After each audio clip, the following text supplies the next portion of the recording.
आता आपण बघतोय संसद पॉलिटीमधला भाग. संसद भारताच्या घटनेचा भाग 5 मधील प्रकरण 2 मध्ये कलम 79 ते 122 पर्यंत संसदेचे संघटन, रचना, कालावधी, पीठासीन अधिकारी, विशेष अधिकार, सदस्यांची पात्रता, कायदे करण्याची पद्धत इत्यादी तरतुदी देण्यात आलेल्या आहेत. ठीक आहे. सुरुवातीला आपण संसदेची निर्मितीपासून बघू. कॉन्स्टिट्यूशन ऑफ पार्लिमेंट म्हणजे घटनेच्या कलम 79 अन्वये भारताच्या संघराज्यासाठी एक संसद असेल. संसद ही लोकसभा व राज्यसभा 2 सभागृह मिळून बनलेली असेल. 1954 मध्ये घटनेतील council of the state and house of the people या सभागृहांसाठी राज्यसभा व लोकसभा अनुक्रमे अशी नाव स्वीकारण्यात आली. कधी? 1954 मध्ये. पहिले काय होती ती? Council of the state. ठीक आहे. काउन्सिल ऑफ द स्टेट म्हणजे राज्यसभा, त्याला आता काय म्हणतात? House of the states. आणि त्याच्यानंतर लोकसभा ती असायची हाऊस ऑफ द पीपल्स. ठीक आहे. ही हिंदी नावं काय होती पहिले ही आता हिंदी नावं स्वीकारण्यात आली. ठीक आहे. राज्यसभा हे काय असतं? वरिष्ठ सभागृह. लोकसभा हे काय असतं? कनिष्ठ सभागृह. राष्ट्रपती हे संसदेच्या कोणत्याही सभागृहाचे सदस्य नसतात. राष्ट्रपती काय असतो? सदस्य नसतो कुठल्याही सभागृहाचा, पण तो संसदेच्या कामकाजात प्रत्यक्षपणे संसदेच्या कामकाजात भाग घेत नाही. मात्र तो संसदेचा काय असतो? अविभाज्य भाग असतो. कारण कुठल्याही कार्यकारी त्याच्यानंतर कायदे मंडळात सर्वोच्च स्थानावर असतो. ठीक आहे. त्याच्यानंतर संसदेच्या दोन्ही सभागृहांनी पारित केलेले विधेयक राष्ट्रपतीच्या संमतीविना ते परिवर्तित होत नाही, कायद्यात परिवर्तित होत नाही ते, म्हणजे त्यांची संमती लागतेच. संसदेचे अधिवेशन बोलवणे किंवा स्थगित करते. लोकसभा विसर्जित करण्याचं काम कोणाकडून केलं जातं? राष्ट्रपतीकडून केलं जातं. संसदेच्या दोन्ही सभागृहांसमोर अभिभाषण करतात.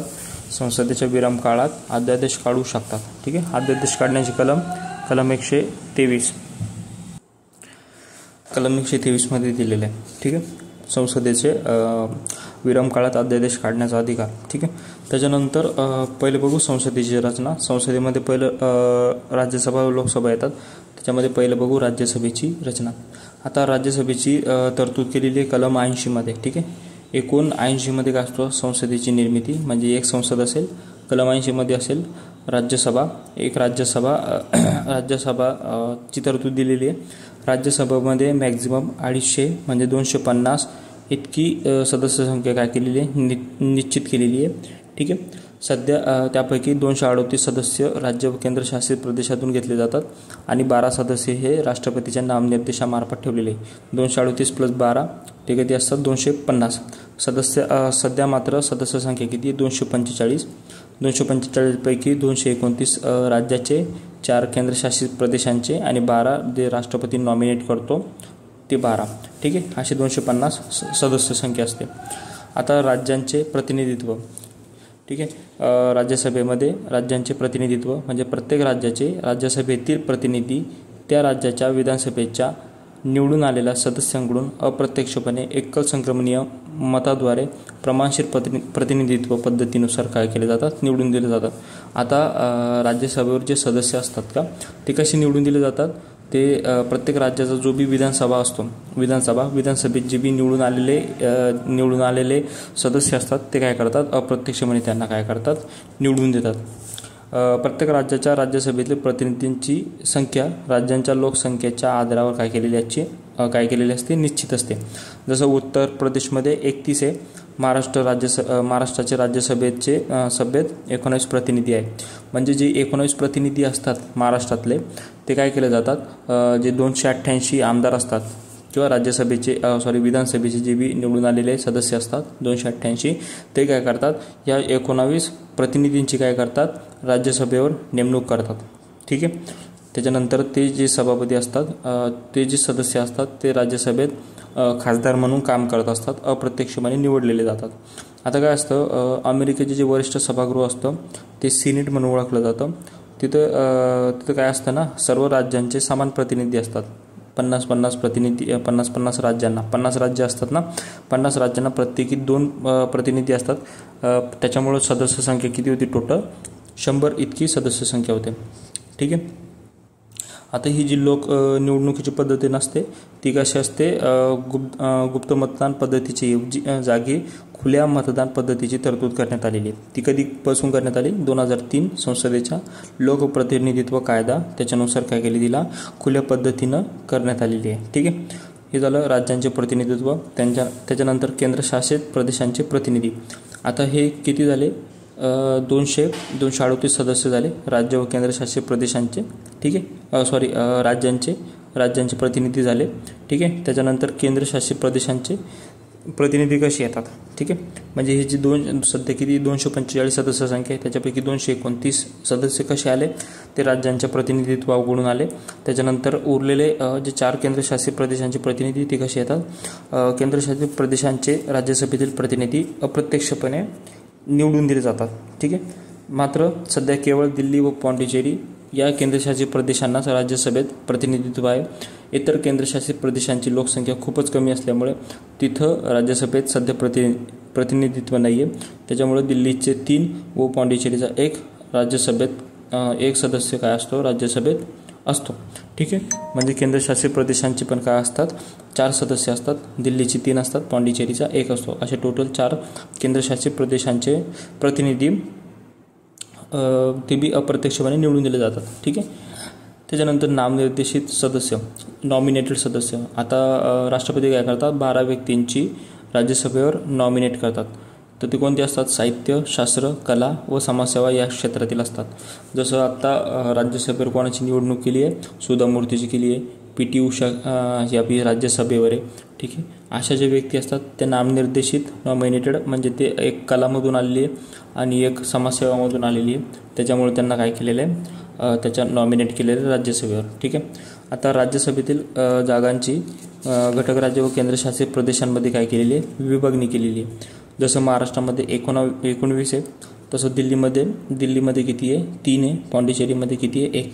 मिनिमम 1 कुठे आहे? पॉंडिचेरीमध्ये. मॅक्झिमम कुठे आहे? उत्तर प्रदेशमध्ये 31. ठीक आहे. उत्तर प्रदेशमध्ये किती आहे? मॅक्झिमम 31. ठीक आहे. त्याच्यानंतर हे झालं राज्यसभेची रचना. राज्यसभेची रचनामध्ये कोण येतं? राज्यांचे प्रतिनिधी. ठीक आहे. ते 229 प्रतिनिधी जे असतात ते. त्याच्यानंतर केंद्रशासित प्रदेशाचे प्रतिनिधी जे 4 प्रतिनिधी असतात आणि 12 जे नॉमिनेट करतात राष्ट्रपती. ठीक आहे. अशा प्रकारे जे 245 सदस्य असतात ती काय असतात? राज्यसभेमध्ये काम करत असतात. त्याच्यानंतर लोकसभेची रचना. लोकसभेची तरतूद कलम 81 मध्ये केलेली आहे. ठीक आहे. संसद 79, राज्यसभा 80 आणि लोकसभा 81. आता 81 मध्ये लोकसभा दिले. लोकसभेची सदस्य संख्या मॅक्झिमम किती असते? 52 असते. ठीक आहे. सदस्य संख्या किती असते? 52. याचे मॅक्झिमम आणि मिनिमम किती असते हे ठरवलेलं आहे, ते आपण पुढे बघणार आहे. ठीक आहे. लोकसभेची महत्तम सदस्य संख्या किती असते? 552. ठीक आहे. त्यापैकी 530 सदस्य राष्ट्रांचे प्रतिनिधी असतात, 20 सदस्य केंद्रशासित प्रदेशांचे प्रतिनिधी असतील व 2 सदस्य राष्ट्रपतीमार्फत अँग्लो इंडियन समाजातून नामनिर्देशित केले जातील. आता टोटल किती सदस्य असतात लोकसभेत? 552. पण 552 पैकी सध्या आता कितीची तरतूद आहे? 550चीच. कारण 2 जे अँग्लो इंडियन होते ते काय केलेले आहे? त्यांची नेमणूक काय केलेली आहे? रद्द केलेली आहे. त्याच्यामुळे 530 असतील. ठीक आहे. 550 असेल. त्याच्यापैकी 530 राज्याकडून असेल आणि 20 काय असणार आहे? 20 जे असणार आहे ते केंद्रशासित प्रदेशाकडून असणार आहे. सध्या लोकसभेची सदस्य संख्या 545 आहे. ठीक आहे. राज्यसभेची 245, लोकसभेची 545. त्यापैकी 530 राज्यांचे असतात, 13 केंद्रशासित प्रदेशांचे. केंद्रशासित प्रदेशांची किती पाहिजे होती? 20, पण सध्या किती आहे? 13 आहे. ठीक आहे. आणि 2 अँग्लो इंडियन समाजातून नामनिर्देशित केले जातात. ठीक आहे. आता याच्यामध्ये राज्यांचे प्रतिनिधी कसे येतात? ठीक आहे. आता हे राज्याचे प्रतिनिधी, लोकसभेतील प्रतिनिधी प्रत्यक्षपणे निवडून दिले जातात. ठीक आहे. आता याच्यामध्ये काय असतात? प्रौढ मतदान पद्धतीने केलं जातं. मतदार जो असतो 18 वर्षावरील तो काय करतो? मतदान करतो. ठीक आहे. मतदान करून काय करतो? राज्यातील लोकप्रतिनिधींना काय करतो? मतदान करून त्यांना निवडून आणायचं काम करत असतो. ठीक आहे. जशी आता लोकसभा झाली, 18वी लोकसभा. ठीक आहे. लोकसभेमध्ये पार पडली होती. त्याच्यामध्ये आपण काय केलो? लोकसभेवर ना एक प्रतिनिधी प्रत्येक मतदारसंघातून निवडून दिला जातो. आता जे 18 वर्ष वय होतं ते पूर्वी किती होतं, 21 वर्ष वय होतं. 61वा घटनादुरुस्ती कायदा 1988 नुसार काय केलं होतं, मतदानाचं किमान वय 21 वरून किती केलं, 18 केलं. ठीक आहे, एवढं काय केलं होतं, कमी केलं होतं. महाराष्ट्राच्या लोकसभेत सध्या किती प्रतिनिधी आहे, 48 लोकसभेत काय प्रतिनिधी आहे. ठीक आहे, आणि त्यानंतर उत्तर प्रदेशचे टोटल प्रतिनिधी किती आहे, 80. आता आपण यावेळेच्या लोकसभेच्या इलेक्शनमध्ये पाहिलं 2024च्या, त्याच्यामध्ये महायुती आणि महाविकास आघाडी असे 2 गट बनलेले होते. ठीक आहे, महाविकास आघाडीनं 30 मतं घेतली होती. ठीक आहे, त्याच्यानंतर 17 मतं कोणाला भेटली होती, महायुतीला भेटली होती. म्हणजे किती झाले 47, आणि एक होता तो अपक्ष होता, विशाल पाटील साताऱ्याचा. ठीक आहे, म्हणजे अशा प्रकारे 48 प्रतिनिधी काय केले जातात, लोकसभेवर निवडून दिले जातात महाराष्ट्रामधून. ठीक आहे, आणि सर्वाधिक संख्या कुठे आहे, उत्तर प्रदेशमध्ये राज्यसभेची संख्या मॅक्झिमम आहे, ती किती आहे, 31, आणि लोकसभेची पण मॅक्झिमम लोकसंख्या ती किती आहे, 80. ठीक आहे, हे झाले राज्याचे प्रतिनिधित्व. केंद्रशासित प्रदेशाचे प्रतिनिधित्व ते कसे असतात, केंद्रशासित प्रदेशांचे लोकसभेतील प्रतिनिधित्व ठरवण्याची पद्धत घटनेत दिलेली नाही आहे, मात्र ती ठरवण्याचा अधिकार कोणाला, संसदेला आहे.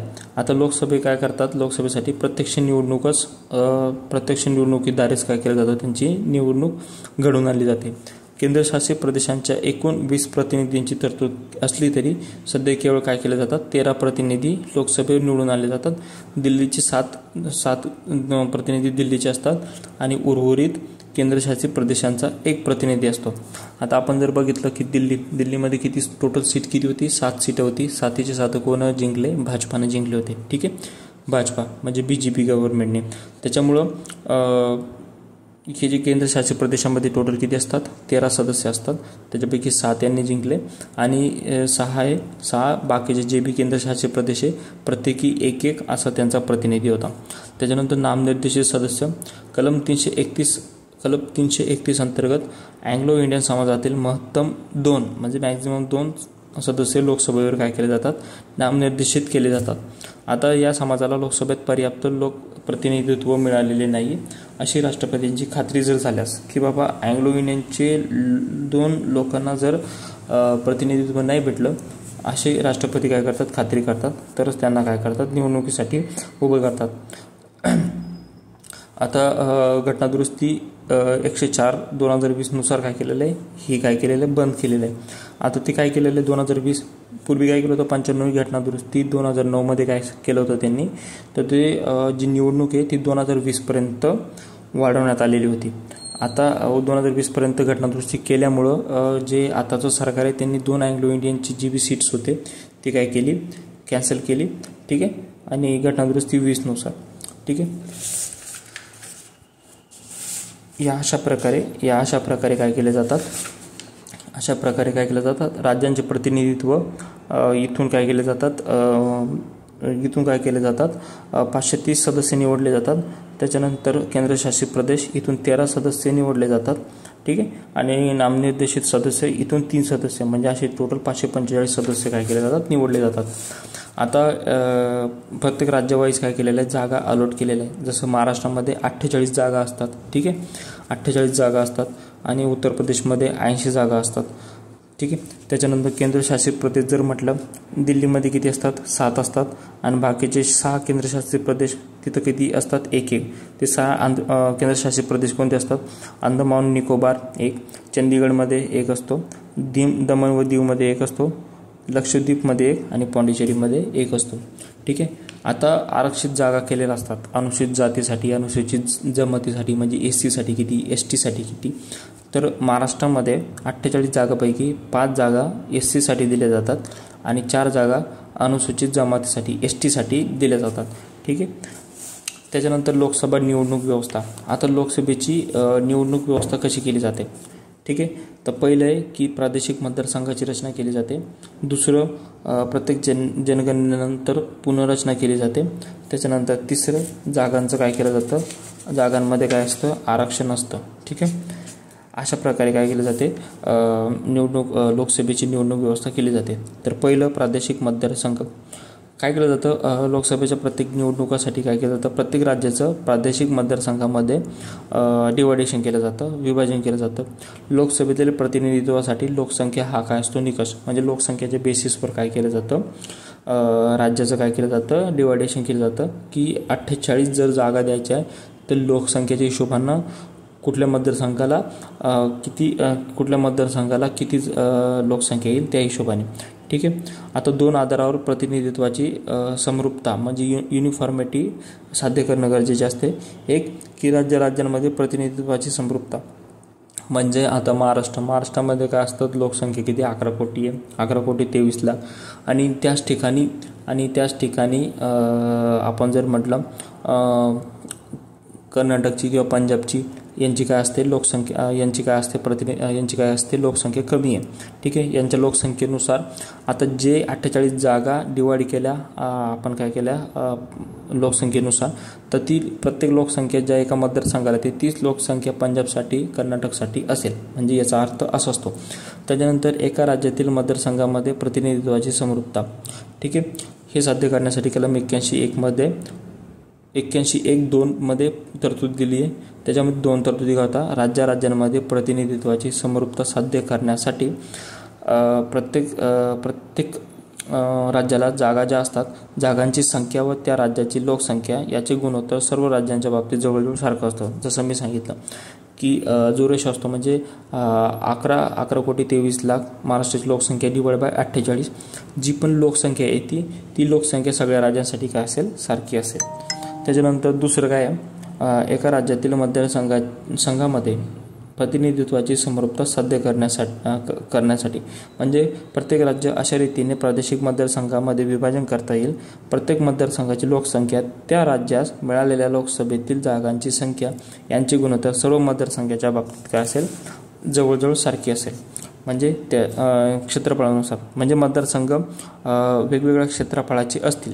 ठीक आहे. मतदारसंघ वेगवेगळ्या क्षेत्रफळाचे असू शकतात पण जवळजवळ सारख्या लोकसंख्येचे असतील, म्हणजे काय असते त्यांची लोकसंख्या काय असते, सारखीच केली जाते. ठीक आहे. म्हणून काय केलं जातं, ज्या ठिकाणी जास्त लोकसंख्या असते तिथं मतदारसंघ छोटा पडतो आणि ज्या ठिकाणी लोकसंख्या कमी असते त्या ठिकाणी मतदारसंघाचं क्षेत्रफळ काय असतं, मोठं होत जातं.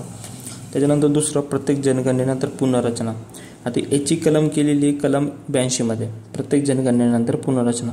आता काय केली जाते, पुनर्रचना केली जाते. एक, लोकसभेतील जागांची राज्यांना दिलेली वाटणी. ठीक आहे. म्हणजे जी जागा असतात ते राज्यांना दिलेली जी वाटणी असते. त्याच्यानंतर प्रत्येक राज्याची प्रादेशिक मतदारसंघामध्ये केलेली विभागणी. आता काय असतं, प्रत्येक मतदारसंघात लोकसंख्येच्या आधारावर लोकसभेच्या राज्यांच्या जागांची संख्या बदलणे. प्रत्येक राज्यास नव्याने झालेल्या जागांच्या आधारावर राज्यातील लोकसभा प्रादेशिक मतदारसंघाची काय करते, पुनर्रचना करते. आता याच्यामध्ये काय आहे ना, लोकसभा जागांची वाटणी जी आहे म्हणजे मतदारसंघ जे असतात ते 1971च्या जनगणनेनुसारच ठेवलेली आहे. म्हणजे 1971ची भारताची जी लोकसंख्या होती त्याच्यानुसार करंट महाराष्ट्राची काय केलेली आहे, भारताची काय केलेली आहे, मतदारसंघाची ही केलेली आहे आकडेवारी त्याची काय केलेली आहे, मतदारसंघाची वाटणी केलेली आहे. 42वी घटनादुरुस्ती 1976 मध्ये काय केलं आहे, 1976 मध्ये. आता याच्यामध्ये काय असतं, 2 आपण बघितलं ना, लोकसभेतील जागांची राज्यांना दिलेली वाटणी, आणि बी काय होतं, प्रत्येक राज्याची प्रादेशिक मतदारसंघामध्ये केलेली विभागणी. म्हणजे प्रत्येक जागांची राज्यांना दिलेली वाटणी, म्हणजे 48 जागा, दिलेल्या 7 जागा, उत्तर प्रदेशला 80 जागा ते, आणि प्रत्येक राज्याची प्रादेशिक मतदारसंघामध्ये केलेली विभागणी. मग महाराष्ट्रामध्ये किती, बाहेरच्या राज्यामध्ये किती, तर ती जी वाटणी आहे लोकसभा मतदारसंघाची रचना 1971च्या जनगणनेच्या आकड्यावर राखली जाईल. ठीक आहे. त्याच्यानंतर 84वी घटनादुरुस्ती कायदा आला होता 2001. त्यामध्ये काय सांगितलं की हा जो बदल आहे तो 2026पर्यंत केला जाणार नाही. ठीक आहे. म्हणजे ती 2026पर्यंत त्याच्यात बदल न करण्याची बंदी 2026पर्यंत ढकलण्यात आलेली आहे. ठीक आहे. लोकसभेतील राज्यनिहाय जागांच्या वाटणीत बदल 2026 नंतरच्या जनगणनेच्या आकडे प्राप्त झाल्यानंतर काय करणार आहे, त्याची जी मतदारसंघाची रचना किंवा जागांची वाटणी आहे ती केली जाईल. ठीक आहे. आणि बी म्हणजे काय असतं, प्रत्येक राज्याची प्रादेशिक मतदारसंघामध्ये केलेली विभागणी ती 1900 मधील बदल 1991च्या जनगणनेच्या आकड्यांच्या आधारे करण्याचा निर्णय घेण्यात आला. ठीक आहे, म्हणजे लोकसभेतील जागांची राज्यांची वाटणी ती 2026पर्यंत केलेली आहे आणि प्रादेशिक मतदारसंघामध्ये केलेली विभागणी ती 1991च्या जनगणनेच्या आकड्यांच्या आधारे निर्णय घेण्यात आलेला आहे. पण पुढे काय झालं होतं, 87वी घटनादुरुस्ती 2003मध्ये बीमधील बदल 2001च्या जनगणनेच्या आकड्यांच्या आधारे करण्याचं निश्चित आलं. म्हणजे 1991 होतं ते पुढं कुठून नेलं, 2001पर्यंत नेलं. ठीक आहे, एवढं लक्षात ठेवायचं की लोकसभेतील जागांची दिलेली जी वाटणी आहे ती 2026पर्यंत बदलता येणार नाही, ती 1971नुसार असेल. आणि प्रत्येक राज्याची प्रादेशिक मतदारसंघामध्ये केलेली विभागणी ती 2001च्या जनगणनेच्या आकड्यांच्या आधारावर ठेवलेली आहे. ठीक आहे, असे 2 मुद्दे आहे त्याचे, हे 2 मुद्दे लक्षात ठेवायचे. आता 2026पर्यंत का स्थगित केलं, लोकसंख्या नियंत्रणाच्या प्रयत्नामुळे काय झालं, काही राज्यांच्या लोकसंख्या वाढीचा दर कमी होता, काही लोकसंख्या वाढीचा दर जास्त होता. त्याच्यामुळे काय झालं होतं की काही राज्यांचं लोकसभेतील प्रतिनिधित्व घडू शकत होतं, मात्र राज्यांमध्ये लोकसंख्या नियंत्रणाचे प्रयत्न यशस्वी होऊ शकले नाही. त्यामुळे लोकसभेत जास्त जागा मिळतील, त्यामुळे अशी स्थगिती आणण्यात आली होती. ठीक आहे, आता समजा लोकसंख्या वाढली आणि प्रत्येक याच्यामध्ये लोकसंख्या वाढल्यामुळे काय होईल, एकाच राज्यातून जास्त प्रतिनिधी येण्याची शक्यता असते. 2008च्या पुनर्रचनेचे कारण, लोकसंख्येच्या अत्यंत असमान वाढीमुळे काही लोकसभा मतदारसंघ लोकसंख्येच्या दृष्टीने खूप मोठे तर काही खूप छोटे होते. त्यामुळे राज्यांच्या लोकसभेतील जागांच्या संख्येत बदल न करता राज्याअंतर्गत लोकसभा मतदारसंघाची पुनर्रचना 2001च्या नवीन आकड्यांच्या आधारे करून त्यामध्ये समरूपता साध्य करण्यासाठी पुनर्रचना करण्यात आली. आपण जे बघितलं ना, 2001 प्रादेशिक मतदारसंघ 2001 आणि लोकसभेतील जागांची वाटणी ती 1971 ते 2026पर्यंत पुढे ढकलली, एवढं लक्षात ठेवायचं. हा झाला दुसरा पॉईंट, प्रत्येक जनगणनेनंतर पुनर्रचना. आपण काय बघतोय, लोकसभा निवडणुकीची व्यवस्था. दुसरा पॉईंट झाला. त्याच्यातली तिसरा पॉईंट आहे जागांमध्ये आरक्षण. जागांमध्ये आरक्षण काय असतं, घटनेच्या कलम 330मध्ये काय दिलेलं आहे, लोकसभेच्या जागांमध्ये अनुसूचित जाती व अनुसूचित जमातींसाठी काय केलेलं आहे, आरक्षण देण्यात आलेलं आहे. मूळ घटनेत फक्त काय होतं, 10 वर्षासाठी आरक्षण दिलं होतं, ते प्रत्येक वर्षी 10 वर्षांना काय केलं, वाढवत गेलं आहे. आता शेवटचं जे होतं का 95 घटनादुरुस्ती, त्या अन्वये आरक्षण 2020पर्यंत वाढवलं होतं. त्याच्यानंतर परत 101 आय थिंक मला असं वाटतं की 101 घटनादुरुस्तीनुसार परत ते 2030पर्यंत काय केलेलं आहे, वाढवलं आहे. आता लोकसभेमध्ये काय असतं ना की टोटल 543 टोटल किती असतात, 543 लोकसभेत निवडून म्हणजे डायरेक्ट निवडून आलेले सदस्य असतात. ठीक आहे, म्हणजे जसे महाराष्ट्रामध्ये 48 आहे तसे सगळे काउंट करून 543 येतात. ठीक आहे, त्याच्यानुसार टोटल SCच्या जागा किती आहे, 84 SCच्या जागा आहे आणि STच्या जागा किती आहे, 47. ठीक आहे, म्हणजे 84ला उलटं करायचं, किती होतात, 48 - 1 47. म्हणजे SCला 84 आणि STला किती, 47. महाराष्ट्रामध्ये किती असतात, 5 जागा असतात, 5मधून 1 मायनस करायचा, 4. म्हणजे अनुसूचित जमाती तेवढ्या महाराष्ट्रामध्ये काय असतात, तेवढ्या असतात. आता ह्या ज्या आरक्षित जागा आहे त्या कशा दिल्या जातात. ठीक आहे, तर त्याच्यामध्ये असतात नंदुरबार, गडचिरोली, चिमूर, दिंडोरी, पालघर. ठीक आहे, ह्या अशा STसाठी दिल्या जातात. STसाठी या 4 जागा दिल्या जातात, नंदुरबार, गडचिरोली, चिमूर, दिंडोरी, पालघर. STसाठी 4 जागा. ठीक आहे, गडचिरोली चिमूर एकच आहे. नंदुरबार, गडचिरोली, चिमूर म्हणजे चिमूरमधला तिथला गडचिरोली, चिमूर कुठं येतो, चंद्रपूरमध्ये, दिंडोरी आणि पालघर. STसाठी या 4 येतात. आणि SCसाठी 5 जागा कोणत्या येतात, अमरावती, रामटेक, शिर्डी, लातूर आणि सोलापूर. म्हणजे असे 5 जागा कुठल्या येतात, 5 जागा कुठून येतात SCसाठी. ठीक आहे, कोणत्या, रामटेक, अमरावती, शिर्डी, लातूर, सोलापूर. त्याच्यानंतर संसदेच्या सभागृहांचा कालावधी. संसदेत जे सभागृह असतात का, राज्यसभेचा कालावधी, लोकसभेचा कालावधी किती असतो, तर ते कलम 83मध्ये दिलेलं आहे. राज्यसभेचा कालावधी काय असतो, राज्यसभा हे संसदेचे स्थायी सभागृह आहे, म्हणजे ती कधीही विसर्जित होत नाही. मात्र जे सदस्य असतात का टोटल सदस्य, त्या टोटल सदस्यापैकी 1/3 सदस्य जे असतात, टोटल किती सदस्य असतात 245, 245 पैकी 1/3 सदस्य काय असतात ते दर 2 वर्षांनी काय होत असतात, निवृत्त होत असतात. पण प्रत्येक सभा जो सदस्य असतो त्याचा तो सदस्य असतो त्याचा काय केलेलं आहे, जो पदावधी होता तो घटनेत काय होता निश्चित नव्हता, संसदेत तो काय होता राज्यघटनेमध्ये दिलेला नव्हता. त्याचा अधिकार कोणाला होता, संसदेला होता. मग त्याच्यानुसार संसदेने काय केलं, 1951च्या लोकप्रतिनिधित्व कायद्यानुसार त्यांचा पदावधी किती केला आहे, 6 वर्ष केला आहे. म्हणजे राज्यसभेचा कालावधी जर लक्षात जर घेतला तर आपण एवढं लक्षात ठेवायचं की दर 2 वर्षाला 1/3 सदस्य काय होतात निवृत्त होतात आणि प्रत्येक सदस्याचा पदावधी किती असतो, 6 वर्षाचा असतो. लोकसभेचा कालावधी हा किती असतो, 5 वर्षाचा असतो. कधीपासून, जेव्हा पहिली बैठक होते पहिल्या बैठकीच्या तारखेपासून पुढे 5 वर्ष लोकसभेचा काय असतो, 5 वर्षाचा कार्यकाल असतो. ठीक आहे. आता याच्यामध्ये काय असतं की हा कार्यकाल संपल्यानंतर लोकसभा काय होते, आपोआप विसर्जित होते. 42वी घटनादुरुस्ती 1976 6 वर्ष इतका वाढवला होता. ठीक आहे. 42वी घटनादुरुस्तीमध्ये काय केलं, 6 वर्ष वाढवला होता. मात्र 44वी घटनादुरुस्तीने 1978 परत 2 वर्षानंतर तो किती केला, परत 5 वर्ष केला होता. ठीक आहे. आता लोकसभेचा कार्यकाल पुढील परिस्थितीमध्ये कमी किंवा जास्त केला जातो. पहिली एक सिच्युएशन आहे, 5 वर्ष पूर्ण होण्याच्या आत राष्ट्रपती पंतप्रधानांच्या सल्ल्यानुसार लोकसभा विसर्जित करू शकतात. त्यांच्या निर्णयाला न्यायालयात आव्हान देता येऊ शकत नाही. आता समजा 5 वर्ष कालावधी कोणाचा असतो, लोकसभेच्या सदस्याचा असतो. पण त्यापूर्वी समजा लोकसभा विसर्जित केली किंवा पंतप्रधानांना राजीनामा दिला तर तिथंच त्यांचं काय होतं, पदावधी काय होतो, एंड होतो. आणि दुसरं, राष्ट्रीय आणीबाणी दरम्यान लोकसभेचा कार्यकाल संसदीय कायद्याद्वारे एका वेळी 1 वर्षाने वाढवला जातो. म्हणजे आता जर निर्णय घेतला मला आणीबाणी लावायची ते मी ॲट अ टाईम मॅक्झिमम 1 वर्षाची आणीबाणी लावू शकतो. असं नाही की मी आता 2 वर्षाची आणीबाणी लावून, एका वेळी 1 वर्षाची आणीबाणी लावू शकतो. आणि अशी आणीबाणी मी किती वेळेस लावू शकतो, म्हणजे 1 वर्ष झाला त्याच्यानंतर परत एकदा मी आणीबाणी लावू शकतो. म्हणजे याच्यामुळे काय होतं, लोकसभेचा कार्यकाळ काय परत वाढत जातो. आणीबाणी संपुष्टात आल्यानंतर 6 महिन्यापेक्षा अधिक काळ लोकसभेचा कालावधी वाढवता येणार नाही. ठीक आहे. जेव्हा आणीबाणी संपुष्टात आल्यानंतर 6 महिन्यांपेक्षा अधिक काळ लोकसभेचा कालावधी वाढवता येणार नाही. ज्यावेळेस काय होतं, समजा 1 वर्ष कंप्लीट होऊन जातं आणि त्याच्यानंतर परत आपण आणीबाणी लावायचं बघतो तर 6 महिन्यापेक्षा अधिक काळ लोकसभेचा कालावधी वाढवता येणार नाही. ठीक आहे.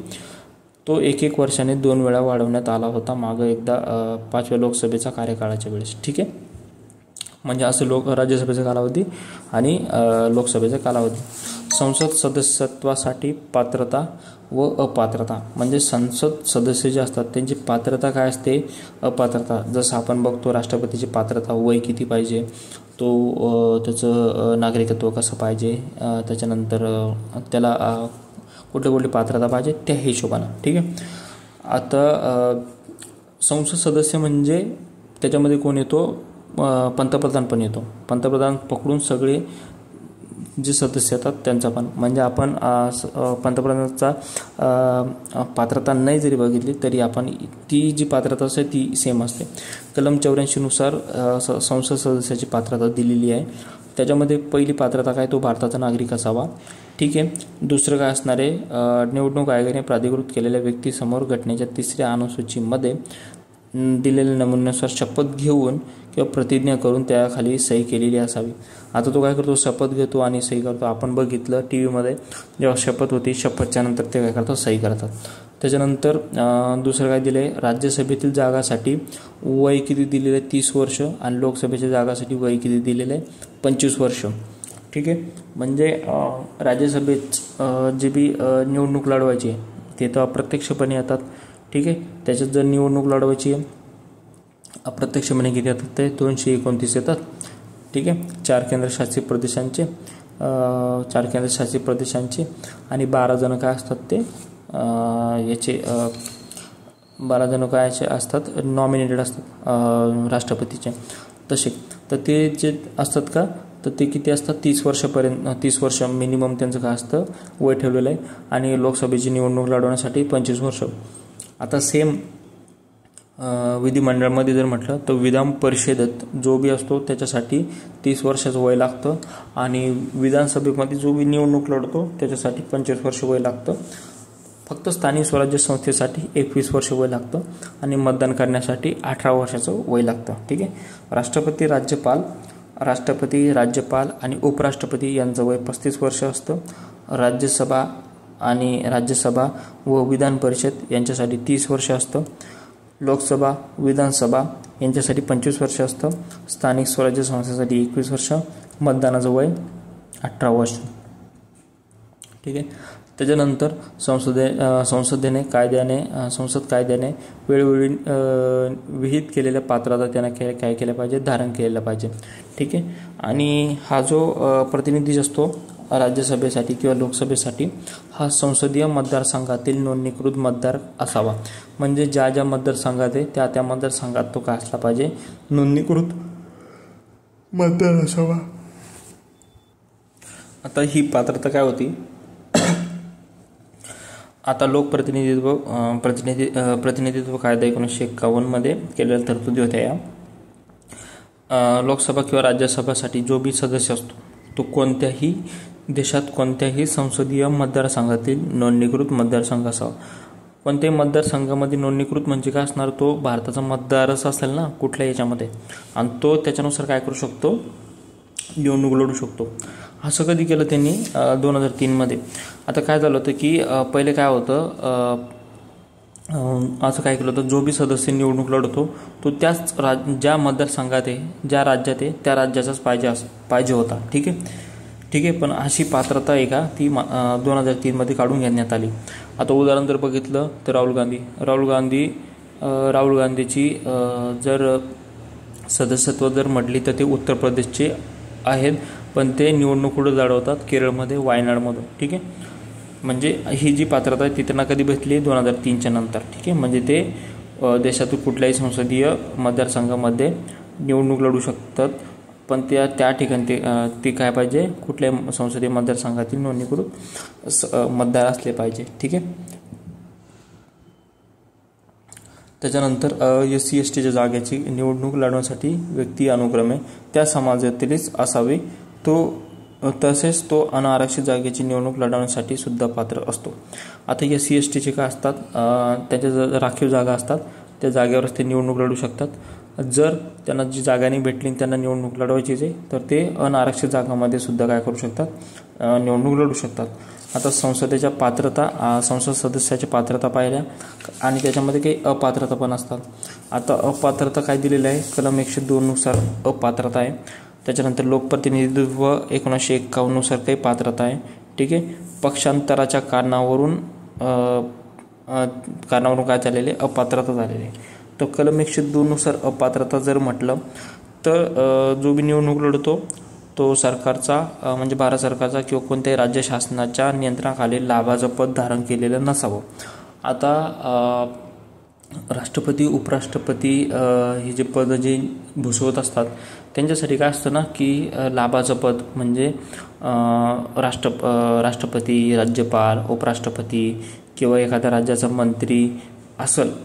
ठीक आहे. एका राज्याचा मंत्री वगैरे असेल तर ते लाभाचं पद मानले जात नाही, कारण तो चालू असताना सुद्धा काय करू शकतो, निवडणूक लढवू शकतो. ठीक आहे. मात्र केंद्रीय व राज्यमंत्री लाभाचे पद धारण करीत आहे असे समजले जात नाही. ठीक आहे. ते चाललं ते एखादे लाभाचे पद धारण नंतर केलेले सदस्य अपात्र ठरणार नाही असे घोषित होऊ शकते. ठीक आहे. ही त्याची काय असते, अपात्रता. जर त्यांनी लाभाचे पद धारण केले असल्यास, मनोविकल असल्यास, दिवाळखोर असल्यास, भारताचा नागरिक नसल्यास, संसदेने केलेल्या कोणत्याही कायद्याद्वारे अपात्र ठरला असेल तर. ठीक आहे. त्याच्यानंतर लोकप्रतिनिधित्व कायद्यानुसार तो अपात्र कसा ठरतो, तो गुन्ह्याबाबत दोषी असेल, कोणत्याही गुन्ह्यासाठी 2 वर्ष किंवा अधिक वर्षाची जर त्याला तुरुंगवासाची शिक्षा झाली असेल, निवडणूकविषयी लेखे सादर करण्यास अपयशी झाला असेल, सरकारी निविदा किंवा कामं या सेवांमध्ये हितसंबंधी असल्यास, सरकारची 25% अधिक भागीदारी असलेल्या महामंडळात संचालक असेल, म्हणजे सरकारची ज्या कंपन्यामध्ये 25% भागीदारी आहे तिथं जर तो संचालक असेल तर तो अपात्र असतो. भ्रष्टाचार असेल, बेईमानी केलेली असेल, भ्रष्टाचारास प्रोत्साहन दिलं असेल अस्पृश्यता, हुंडा, सती यासारख्या सामाजिक गुन्ह्यांचा प्रचार करीत असेल किंवा आचरण केल्याबद्दल त्याला सजा देण्यात आली असेल, ह्या काय असतात त्याच्या अपात्रता असतात. पण ह्या अपात्रता सगळा धुडकावून लावलेला आहे, काहीच घेणं देणं नाही आम्हाला. ठीक आहे. त्याच्यानंतर पक्षांतर कारणावरून अपात्र, तर 10व्या अनुसूचीमध्ये दिले ना 52वी घटना दुरुस्ती, त्याच्यानुसार काय दिले, 10व्या अनुसूचीनुसार जर तो अपात्र ठरला असेल तर, म्हणजे जर तो राजकीय पक्षाच्या तिकिटावर निवडून आला, ठीक आहे, निवडून आला आणि त्या पक्षाचे सदस्यत्व जर त्याने स्वच्छेने सोडून जर दिलेत तर, ठीक आहे, तर तो काय होतो रिजेक्ट होऊन जातो. आता काय असतं ना की समजा त्याला त्याचं सदस्यत्व जर टिकवायचं आहे, तर जो त्या पक्षातून जर बाहेर पडतोय, त्या पक्षातून 2/3 सदस्य जर बाहेर पडले तर ते काय करू शकतात, पुढे सरकार कंटिन्यू करू शकतात. 2/3 सदस्य, ठीक आहे. जर त्यापैकी त्याच्यातले समजा 2/3 पैकी म्हणजे 50 सदस्य, ठीक आहे, 50 सदस्य, 50 किंवा आपण काय म्हणू 30 सदस्य, 30 सदस्यापैकी 20 सदस्यांनी जर समजा बॅकआउट केलं त्या पक्षातून, तर ते 20 सदस्य दुसरीकडं पक्षाच्या युतीत जाऊन काय करू शकतात, सरकार स्थापन करू शकतात. ठीक आहे. पण त्यापैकी 10 सदस्य जर बाहेर निघले तर ते स्थापन करू शकत नाही, ते डिस्क्वालिफाय होऊन जातात.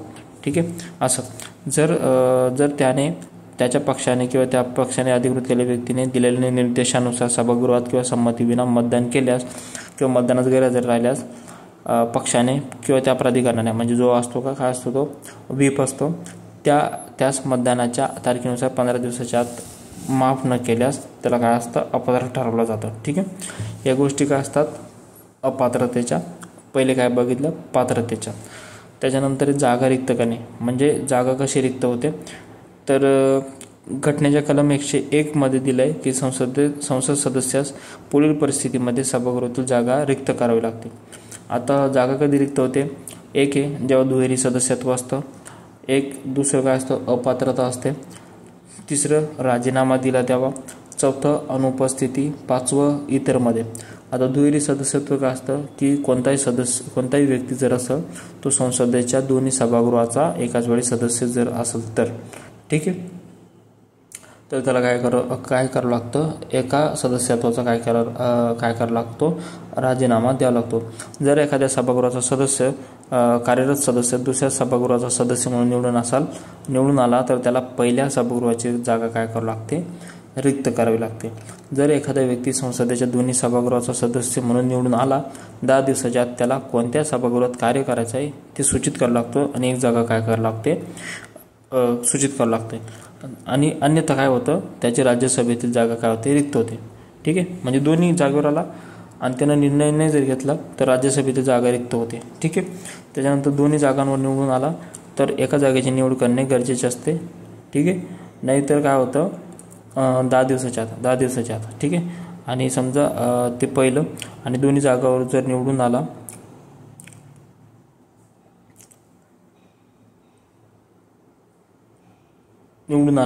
तर अन्यथा काय होतं, दोन्ही जागा काय होतात त्याच्या रिक्त होतात असं.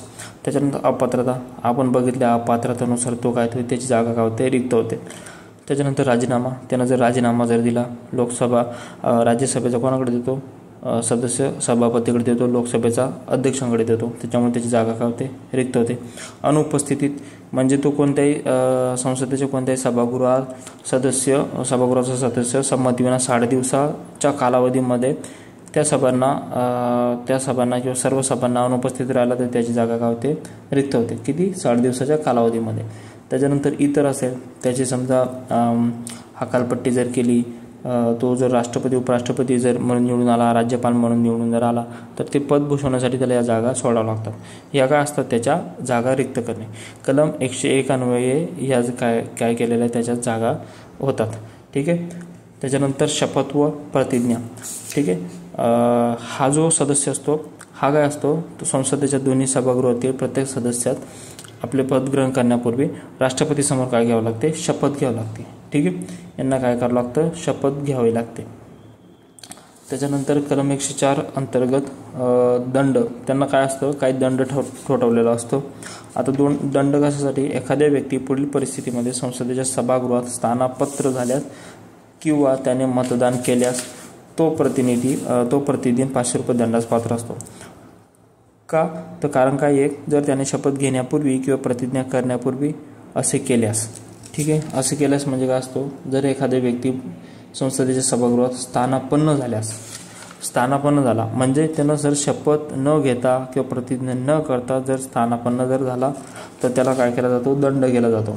ठीक आहे, किंवा त्यानं सभागृहामध्ये मतदान केलं तर, आणि काय केलं, शपथ घेण्यापूर्वी जर गेला, प्रतिज्ञा घेण्यापूर्वी जर केला, सदस्यत्व पात्र नाही किंवा अपात्र झालाय तरी गेला, त्याच्यानंतर संसदीय कायद्यानुसार सभागृहाचा सदस्य म्हणून स्थानापन्न होण्याची किंवा मतदान करण्याची आपणास मनाई आहे असे असतानाही तो जर तिथं जर गेला तर त्याला काय केला जातो, दंड दिला जातो. ठीक आहे, त्याच्यानंतर पगार व भत्ते, यांना जे पगार असतात ते संसदीय कायद्याद्वारे दिले जातात आणि त्यांचा पगार ठरवण्याचा अधिकार कोणाला असतो, संसदेला असतो. ठीक आहे, आणि आता पुढचं पार्ट बघतोय आपण, संसदेचे पीठासीन अधिकारी. आता पीठासीन अधिकारी म्हणजे कोणते असतात, लोकसभेचे अध्यक्ष उपाध्यक्ष, त्याच्यानंतर राज्यसभेचे सभापती उपसभापती आणि त्याच्या अंतर्गत आलेले ज्या बी समित्या, कुठले समित्या असतात त्या. ठीक आहे, लोकसभेच्या अध्यक्षाचे पद एक महत्त्वपूर्ण पद आहे. त्यांची जी निवडणूक असते, काय असतं ना, जेव्हा पहिली लोकसभेच्या निवडणूक होतात, निवडणूक झाल्याच्या नंतर लवकरात लवकर अध्यक्षांची निवड केली जाते. तर जी पहिली बैठक जी होते त्या बैठकीचे अध्यक्षस्थान कोण करतो, प्रोटेम अध्यक्ष. म्हणजे अध्यक्षांची निवडणूक करण्यासाठी जी पहिली बैठक असते ती प्रोटेम अध्यक्षामार्फत केली जाते. लोकसभा काय करते, मग आपल्या अध्यक्षामार्फत एकाची निवडणूक म्हणजे अध्यक्ष म्हणून करते. ठीक आहे, आणि निवडणुकीची तारीख जी असते ती राष्ट्रपतीमार्फत निश्चित केली जाते. आता काय असतं, लोकसभा निवडून आले. ठीक आहे, लोकसभा काय झाली, लोकसभेची निवडणूक झाली. लोकसभेची निवडणूक झाल्यानंतर सगळे निवडून आले, शपथविधी वगैरे झाला. त्याच्यानंतर काय करते, राष्ट्रपती काय करते, एक तारीख निश्चित करते. तारीख निश्चित केल्यानंतर काय करते, एक प्रोटेम अध्यक्ष असतो म्हणजे स्पीकर प्रोटेम, तो काय करतो, तात्पुरता असतो. त्या सभेचा काय असतो, तो अध्यक्ष असतो. त्या सभेमध्ये काय केलं जातं, त्या सदस्यापैकी म्हणजे लोकसभेच्या सदस्यापैकी एकाची काय केली जाते, अध्यक्ष म्हणून निवड केली जाते. आणि निवड कशी केली जाते, साध्या बहुमताने. ठीक आहे,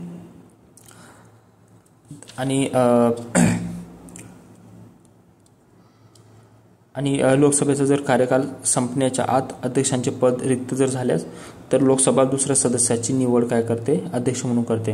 म्हणजे लोकसभा संपायच्या आतच एखादा अध्यक्ष जर गेला तर लोकसभा काय करते, दुसऱ्या सदस्याची निवड करते. ठीक आहे, त्याच्यानंतर त्याची पात्रता काही सांगण्यात आली नाही की त्यानं कसा असावं, काय असावा, तो फक्त लोकसभेचा सदस्य असावा. ठीक आहे, पण असा अंदाज असतो की तो सरकारी पक्षातीलच असावा. त्याच्यानंतर एकदा विरोधी पक्षातील सदस्यसुद्धा अध्यक्ष म्हणून निवडण्यात आलेला आहे आपल्या इतिहासामध्ये. तो कोण होता, P.A. संगमा हा विरोधी पक्षातील काय होता, काँग्रेसचा काय होता, लोकसभेचा अध्यक्ष राहिलेला आहे. ठीक आहे, म्हणजे ही झाली त्याची काय असते, निवडणुकीनंतर पदावधी कसा असतो, लोकसभेचा जेवढा पदावधी असतो 5 वर्षाचा तेवढा त्याचा काय असतो, पदावधी असतो. ठीक आहे, 5 वर्ष असेल किंवा विसर्जित झाली तर तेव्हा पण तो विसर्जित होऊन जातो. ठीक आहे, जर आणीबाणीच्या काळामध्ये वाढवली तर तोपर्यंत वाढतो. पद रिक्त होणे, पद कसं रिक्त होतं त्याचं, जर लोकसभेचे सदस्यत्व संपुष्टात आले. ठीक आहे, म्हणजे लोकसभा विसर्जित झाली किंवा 5 वर्ष कंप्लीट झाले तेव्हा त्यानं जर राजीनामा जर दिला तर अध्यक्षांना आपला राजीनामा उपाध्यक्षांना संबोधून द्यावा लागतो. म्हणजे राष्ट्रपती काय देतो, उपराष्ट्रपतीला राजीनामा देतो, तसं हा अध्यक्ष उपाध्यक्षांना राजीनामा देत असतो.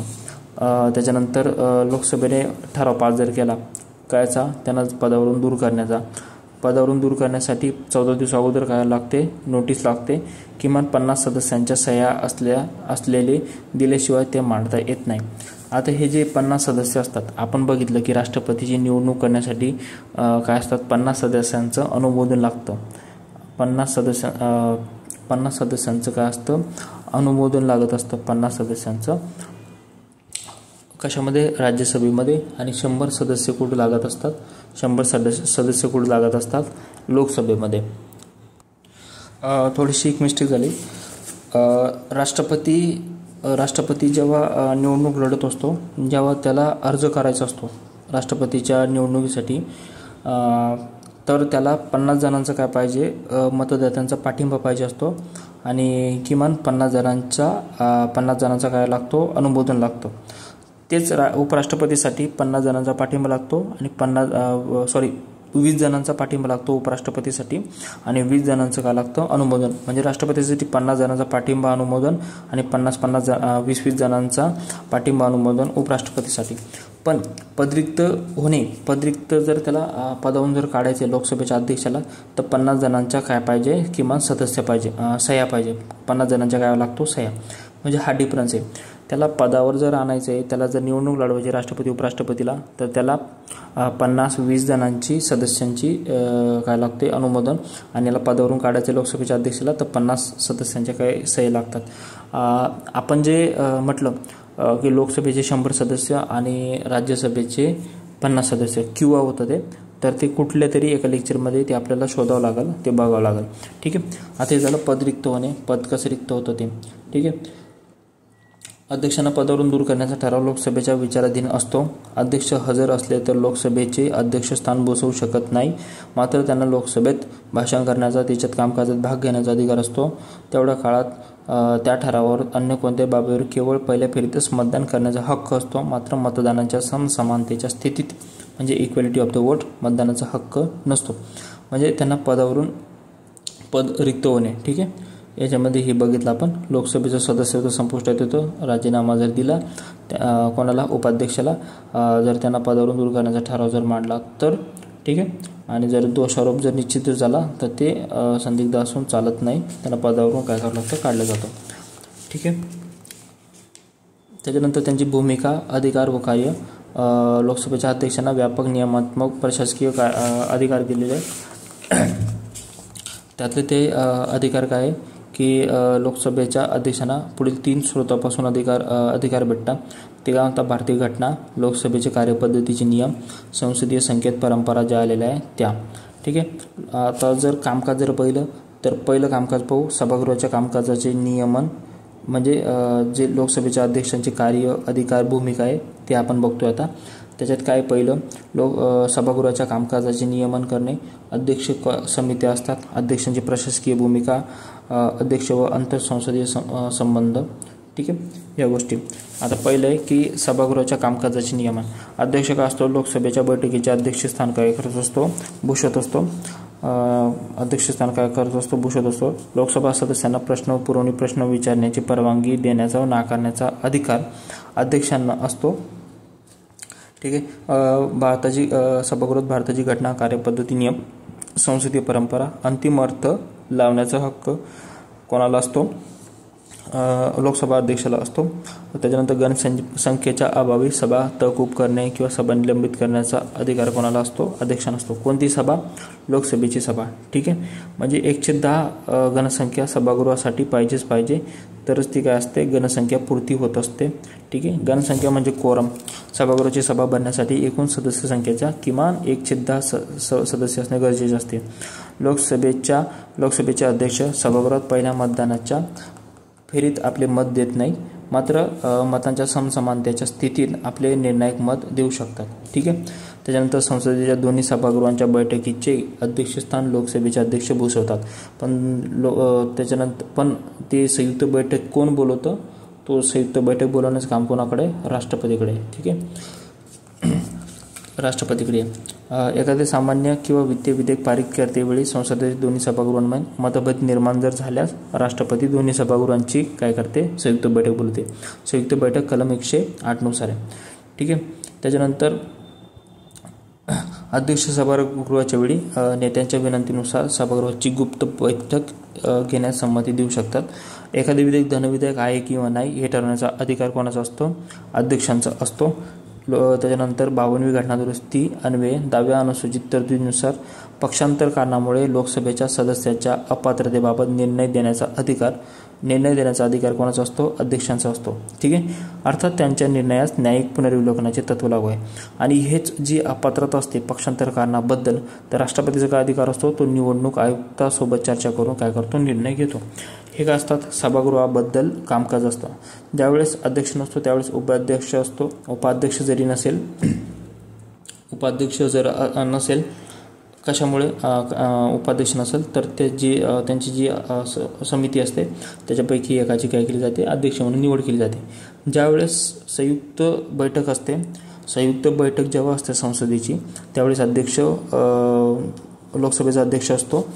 तो अध्यक्ष जर नसेल तर लोकसभेचा उपाध्यक्ष म्हणून काम करत असतो अध्यक्षाचे, आणि तो जरी नसेल तर राज्यसभेचा उपसभापती हा अध्यक्ष म्हणून काम करत असतो. ठीक आहे. त्याच्यानंतर अध्यक्ष व समित्या. लोकसभेतील सर्व संसदीय समित्यांच्या अध्यक्षांची नेमणूक लोकसभेचे अध्यक्ष करतात. जेव्हा बी संसदीय समित्या असतात त्या समित्यांच्या अध्यक्षांची नेमणूक लोकसभेचे काय करतात, अध्यक्ष करतात. ठीक आहे. या समित्या साधारणपणे कोणत्या असतात, सल्लागार समिती असते, सामान्य उद्देश समिती, नियम समिती, त्याच्यानंतर नियम समिती या काय असतात, समित्यांचे जे अध्यक्ष असतात त्यांच्या अध्यक्षांची नेमणूक लोकसभेचे अध्यक्ष करत असतात. अध्यक्षांची प्रशासकीय भूमिका काय असतात, अध्यक्ष हे लोकसभेच्या सचिवालयाचे प्रमुख असतात. म्हणजे जे सेक्रेटरीट असतात का लोकसभेचं सचिवालयाचे त्याचे काय असतात, ते अध्यक्ष असतात. त्याच्यानंतर अध्यक्ष व आंतरसंसदीय संबंध. लोकसभा अध्यक्ष 1949 मध्ये स्थापन झालेल्या भारतीय संसदीय गटाचे पदसिद्ध अध्यक्ष असतात.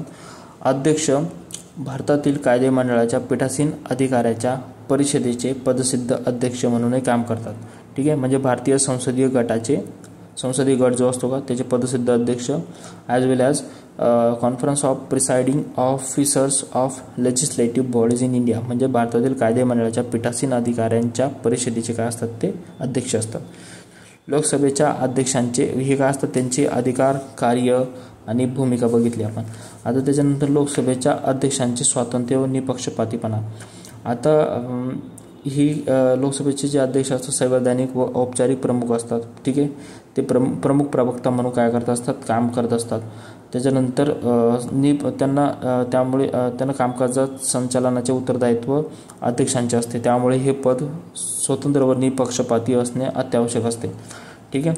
आता निपक्षपातीपणा साध्य करण्यात कसा आलेला आहे, त्यांना पदावधीची सुरक्षा प्रदान करण्यात आलेली आहे. पदावधीची सुरक्षा त्यांना लोकसभेच्या प्रभावी बहुमताने पारित झालेल्या ठरावाद्वारे पदावरून दूर करता येते. ठराव मांडण्यासाठी म्हणजे पदावधीची सुरक्षा म्हणजे काय असतं, त्यांना सहजासहजी काढलं जात नाही, त्याच्यासाठी ठराव मांडावा लागतो.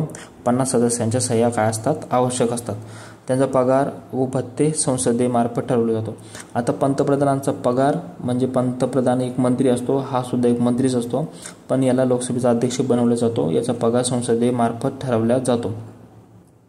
त्याच्यानंतर त्यांचे कार्यवर्तणूक यावर लोकसभेत मौलिक प्रस्ताव वगळता चर्चा व टीका करता येत नाही. ठीक आहे. त्याच्यानंतर श्रेष्ठत्व अनुक्रमानुसार जर म्हटला तर क्रमांक 7वा काय लागतो, लोकसभेचा अध्यक्ष लागतो. त्याच्यानंतर आपण बघितलं प्रोटेम अध्यक्ष. कलम 94 मधील तरतुदीनुसार जुन्या लोकसभेच्या विसर्जनानंतरही अध्यक्ष आपले पद रिक्त न करता ते धारण करणे चालू ठेवू शकतो व नवीन लोकसभेच्या पहिल्या सभेच्या लगतपूर्वी आपले पद रिक्त करतो. त्यानंतर राष्ट्रपती नवीन लोकसभेतील एका सदस्याची नेमणूक अध्यक्ष प्रोटेम म्हणून करतात. आता आपण बघितलं की प्रोटेम अध्यक्ष असतो. राष्ट्रपती काय करतात, लोकसभेचा अध्यक्ष निवडण्यासाठी पहिल्या बैठकीची तारीख ठरवतात. तसेच जो प्रोटेम अध्यक्ष असतो त्याची नेमणूक करतात. कारण हा अध्यक्ष प्रोटेम म्हणजे तात्पुरता असतो. सामान्यतः ज्येष्ठतम सदस्याची नेमणूक केली जाते. राष्ट्रपती स्वतः त्यांना लोकसभेचा सदस्य म्हणून शपथ देतात. ठीक आहे. आता प्रोटेम अध्यक्षांचं कार्य काय असतं, नवीन लोकसभेच्या पहिल्या बैठकीचे अध्यक्षस्थान भूषवणं. ठीक आहे. या बैठकीत ते काय असतात, नवीन सदस्यांना शपथ देतात बैठकीत. ठीक आहे. आता प्रत्येक सदस्यांना शपथ देणं पॉसिबल असतं का राष्ट्रपतीला, मंत्रिमंडळ जे असतं त्यालाच शपथ राष्ट्रपती देतात. ठीक आहे. नवीन अध्यक्षांची निवडणूक घडवून आणतात. यांचं काय असतं काम, प्रोटेम अधिकाऱ्याचं. प्रोटेम अध्यक्ष राष्ट्रपती निवडतात. ठीक आहे.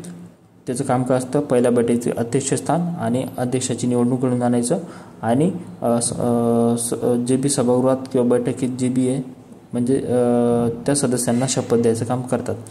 आता कलम 94 नुसार काय सांगितले की लोकसभेचे विसर्जन जरी झाले नवीन अध्यक्ष येईपर्यंत हाच अध्यक्ष कंटिन्यू करत असतो. ठीक आहे. आणि जेव्हा तो येतो त्याच्या लगतपूर्वी सभेच्या पहिली जी सभा होते त्याच्या लगतपूर्वी तो काय करतो, राजीनामा देतो. हे झालं लोकसभा अध्यक्षाबद्दल. ठीक आहे. आता लोकसभेचा उपाध्यक्ष याची निवडणूक कशी केली जाते, कलम 93 अन्वये लोकसभेचा उपाध्यक्ष अध्यक्षांप्रमाणेच लोकसभेचे सदस्य आपल्यातील एका सदस्याची निवडणूक उपाध्यक्ष म्हणून करतात. त्याची निवडणूक अध्यक्षांच्या निवडणुकीनंतर होते. निवडणुकीची तारीख अध्यक्षामार्फत ठरवली जाते. आता एकदा का अध्यक्ष जर ठरवला तर सगळी जबाबदारी कोणावरती? अध्यक्षावरती. ती राष्ट्रपतीवर जाते का? नाही. मग निवडणुकीची तारीख आहे आणि निवडणुकीची तारीख आहे ती कोण ठरवतो? तो लोकसभेचा अध्यक्ष ठरवतो. ठीक आहे. त्याच्यानंतर जेव्हा लोकसभेचा अध्यक्ष निवडून येतो त्याच्यानंतर लोकसभेच्या उपाध्यक्षाची काय होते? निवडणूक होते. ठीक आहे.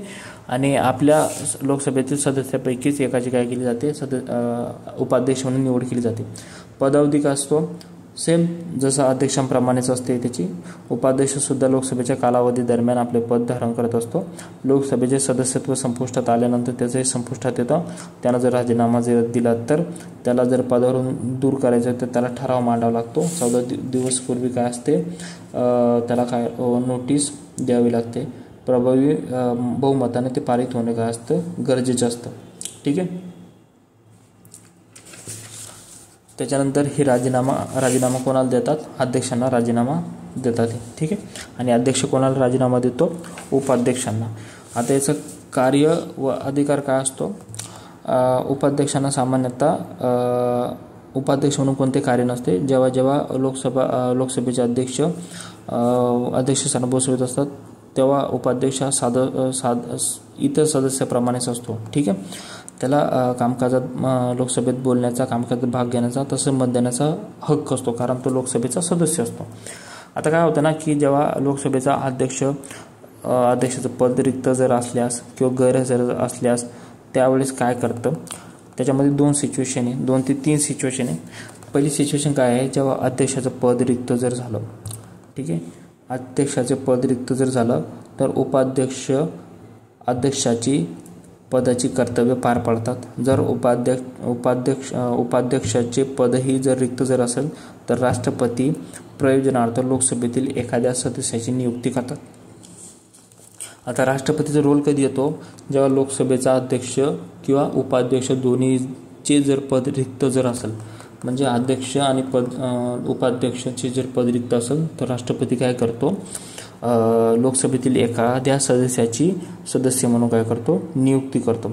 आणि लोकसभेचा अध्यक्ष किंवा उपाध्यक्ष गैरहजर जर असेल तर म्हणजे लोकसभेचा अध्यक्ष नसेल, गैरहजर जर असेल तर कोण असतो? काम करणारा अध्यक्ष असतो आणि उपाध्यक्ष असतो. आणि उपाध्यक्ष जरी नसेल तर लोकसभा काय करते? लोकसभेच्या कार्यपद्धतीनुसार लोकसभा ठरवते की कोणाला अध्यक्ष बनायचं. तिथे राष्ट्रपती येत नसतो. ठीक आहे. राष्ट्रपतीचं कार्य फक्त हेच आहे, ज्यावेळेस पद रिक्त असेल त्यावेळेस लोकसभेतील एखाद्या सदस्याला अध्यक्ष म्हणून निवडतात. ठीक आहे. किंवा लोकसभेचा अध्यक्ष उपाध्यक्ष नसेल तर उपाध्यक्षांना एक विशेष अधिकार प्राप्त असतो. जर त्यांची नेमणूक एखाद्या संसदीय समितीचा सदस्य म्हणून झाली तर ते त्या समितीचे आपोआप अध्यक्ष बनतात. ठीक आहे. उपाध्यक्ष म्हणजे उपाध्यक्ष काय असतो? सिनियर असतो ना सदस्यांचा पैकी निवडलेला उपाध्यक्ष. आता अध्यक्ष लोकसभेचा अध्यक्ष ऑलरेडी काय असतो? अध्यक्ष असतो. पण ज्या बी संसदीय समिती असतात त्यांची निवड करण्याचे काम कोणाकडे असतं? लोकसभेचे अध्यक्ष असतं. म्हणजे संसदीय समितीचा अध्यक्ष निवड करण्याचा अधिकार कोणाकडे असतो? लोकसभेच्या अध्यक्षाकडे. तर आणि जेव्हा उपाध्यक्षाला जर एखाद्या संसदीय समितीचा सदस्य म्हणून जर गेला ऑटोमॅटिक तो अध्यक्ष बनतो कारण तो लोकसभेचा उपाध्यक्ष आहे. ठीक आहे. त्याच्यावर काही मर्यादा आहे. कार्य पार पाडताना काही मर्यादा असतात. लोकसभेत पहिल्या फेरीत मतदान करू शकत नाही. केवळ मतांच्या समसमानतेच्या स्थितीत निर्णायक ते काय करू शकतात? मतं देऊ शकतात. ठीक आहे. सेम जसं हा असतो काय असतो लोकसभेचा अध्यक्ष.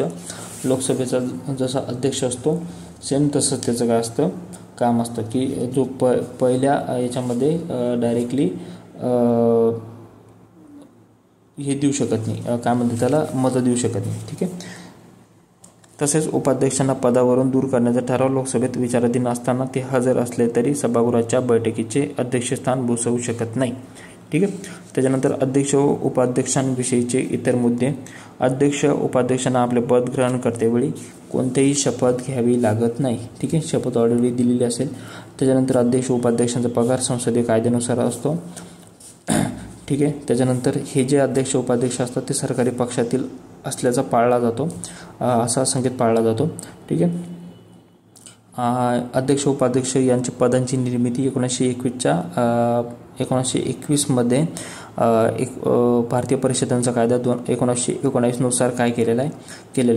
ठीक आहे. म्हणजे आता जर विचारलं की लोकसभेचा अध्यक्ष उपाध्यक्ष पद कुठून आलं आहे, ते 1919चा मॉन्टेग्यू चेम्सफोर्ड कायदा असतो, भारतीय परिषदांचा कायदा, त्याच्यानुसार त्यांची काय केलेली आहे, निर्मिती केलेली आहे. म्हणजे 1921 पूर्वी इम्पेरियल कायदे मंडळाच्या बैठकीचे अध्यक्षस्थान गव्हर्नर जनरल भूषवित असे. त्याच्यानंतर पहिल्या लोकसभेचे अध्यक्ष व उपाध्यक्ष म्हणून अनुक्रमे जी.व्ही. मावळंकर. आता पहिले लोकसभेचे अध्यक्ष कोण होते, जी.व्ही. मावळंकर, व उपाध्यक्ष कोण अनंतशयनम अय्यंगार यांची नेमणूक झाली. अशा रीतीने जी.व्ही. मावळंकर यांची अध्यक्ष म्हणून. आता जेव्हा कायदे मंडळाचे काम चालायचे तेव्हा अध्यक्ष कोण राहायचे, जी.व्ही. मावळंकर राहायचे. आणि जेव्हा घटना समितीची कामं संविधान सभेची कामं चालायची तेव्हा अध्यक्ष कोण राहायचे, राजेंद्र प्रसाद राहायचे. आपण हे मागच पहिल्या चॅप्टरमध्ये पाहिलेले. त्याच्यावरूनच लोकसभेचे पहिले अध्यक्ष कोण आहे, लोकसभेचे अध्यक्ष जी.व्ही. मावळंकर. ठीक आहे. लोकसभेचं एक अध्यक्ष पॅनल असतं. ठीक आहे. लोकसभेच्या कार्यपद्धती नियमाअंतर्गत अध्यक्ष लोकसभेच्या सदस्यांमधून मॅक्झिमम 10 व्यक्तींची नियुक्ती काय करतात, अध्यक्ष पॅनलवर करतात. अध्यक्ष व उपाध्यक्ष यांच्या गैरहजेरीत त्यांच्यापैकी कोणतीही व्यक्ती अध्यक्ष म्हणून कार्य करू शकते. ठीक आहे. आता अध्यक्ष पॅनल काय असते, अध्यक्ष पॅनल आता काय होतं, ज्यावेळेस अध्यक्ष उपाध्यक्ष गैरहजर जर असेल तर त्या 10 सदस्यापैकी एक काय करतो, अध्यक्ष म्हणून काम करतो. आणि अध्यक्ष उपाध्यक्ष जर त्याचे जर पद रिक्त असेल तर राष्ट्रपती काय करतो, लोकसभेतील एखाद्या सदस्याचे अध्यक्ष म्हणून निवड करत असतो. म्हणजे हे संसदीय पॅनलचं म्हणजे काम आहे. ठीक आहे. ती वॅकन्सी भरून काढणं. लोकसभेचा अध्यक्ष उपाध्यक्षाच्या गैरहजेरीत पॅनलमधील एकही व्यक्ती उपस्थित नसेल तर लोकसभा आपल्यातून एकाची नेमणूक अध्यक्ष म्हणून करते. ठीक आहे. म्हणून आता म्हणजे हे सबसिक्वेंट आहे की समजा हा नसेल तर तो नसेल तर तो. म्हणजे अध्यक्ष म्हणजे गैरहजरची स्थिती. अध्यक्ष गैरहजर असेल तर उपाध्यक्ष गैरहजर असेल तर अध्यक्ष पॅनल म्हणजे ते 10 सदस्य असतात त्याच्यापैकी एखादा बनतो. आणि ते 10 सदस्य गायब आहे तर लोकसभेतील सदस्य काय करतात, एकाची अध्यक्ष म्हणून काय करतात, निवड करतात. पण जेव्हा पद रिक्त असेल तेव्हा अध्यक्ष पॅनलमधील व्यक्ती अध्यक्ष म्हणून काम करू शकत नाही. तेव्हा अधिकार कोणाला असतो, राष्ट्रपतीला असतो. ठीक आहे. तेव्हा राष्ट्रपती एखाद्या सदस्याची काय करतात, अध्यक्षाची नेमणूक करत असतात. हे झालं सगळं लोकसभेचे अध्यक्षाबद्दल. ठीक आहे. आपण बघितलं की पद रिक्त असेल तर राष्ट्रपती एखाद्या सदस्याची नियुक्ती, गैरहजर जर असेल लोकसभेच्या कार्यपद्धती नियमानुसार लोकसभा ठरवेल. ठीक आहे. लोकसभा अध्यक्ष लोकसभेचा सदस्य असतो. राज्यसभेचा सभापती राज्यसभेचा सदस्य नसतो, पण उपसभापती राज्यसभेचा सदस्य असतो. हे वाक्य लक्षात ठेवणं गरजेचं असतं. म्हणजे उपराष्ट्रपती हा राज्यसभेचा सदस्य नसतो. राज्यसभेचा सभापती इक्वल्स टू उपराष्ट्रपती राज्यसभेचा सदस्य नसतो, पण लोकसभेचा अध्यक्ष लोकसभेचा सदस्य असतो. ठीक आहे. पण उपसभापती राज्यसभेचा, ठीक आहे, राज्यसभेचा उपसभापती राज्यसभेचा सदस्य असतो. आता आपण बघतोय राज्यसभेचे सभापती हे राज्यसभेच्या पीठासीन अधिकारास सभापती म्हणतात. घटनेचे कलम 89 अन्वये भारताचा उपराष्ट्रपती हाच राज्यसभेचा पदसिद्ध काय असतो, सभापती म्हणून काम करत असतो. जेव्हा राष्ट्रपती म्हणून काम करतो, कार्य पार पडतो, तेव्हा राज्यसभेचे सभापती म्हणून कार्य करू शकत नाही. त्यावेळेस उपसभापती त्या ठिकाणी काम करत असतो. ठीक आहे. राज्यसभेच्या सभापतींना त्यांच्या पदावरून सभापती या नात्याने दूर करता येत नाही. त्यांना उपराष्ट्रपती या पदावरून दूर करण्यात आल्यासच राज्यसभेचे सभापती म्हणून पदावरून दूर केले जाते. आता हा पॉईंट लक्षात घेणं गरजेचं असतं. आपण उपराष्ट्रपती या चॅप्टरमध्ये हा पॉईंट नव्हता पाहिला की समजा उपराष्ट्रपती आहे. आता उपराष्ट्रपतीच हा सभापती असतो, तर त्याला कोणत्या पद्धतीनुसार कोणत्या पदावरून काढलं तर त्याचं पद जातं. म्हणजे सभापतीनुसार काढलं तर ते उपराष्ट्रपती जातो, की उपराष्ट्रपती काढल्यानुसार सभापती जातो. तर सभापती जो असतो का, जेव्हा सभापतीच हा उपराष्ट्रपती असतो, उपराष्ट्रपतीची पद्धत राबवली जाते त्याला पदावरून काढण्यासाठी. ठीक आहे, उपराष्ट्रपतीची पदावरून. आता त्याला पदावरून काढणं म्हणजे काय असतो, ठराव मांडणं असतो. बेसिकली ठराव कुठं मांडला जातो, राज्यसभेत मांडला जातो. ठीक आहे, ही त्याची काय आहे, पदावरून दूर करण्याची पद्धत आहे. अधिकार व कार्य. राज्यसभेचे पीठासीन अधिकारी या नात्याने राज्यसभेच्या सभापतींचे अधिकार व कार्य लोकसभेच्या अध्यक्षांप्रमाणेच असते. ठीक आहे, म्हणजे लोकसभेच्या अध्यक्षांचे जे कार्य असतं तसंच. आता 2 अधिकार सभापतींना उपलब्ध नाही.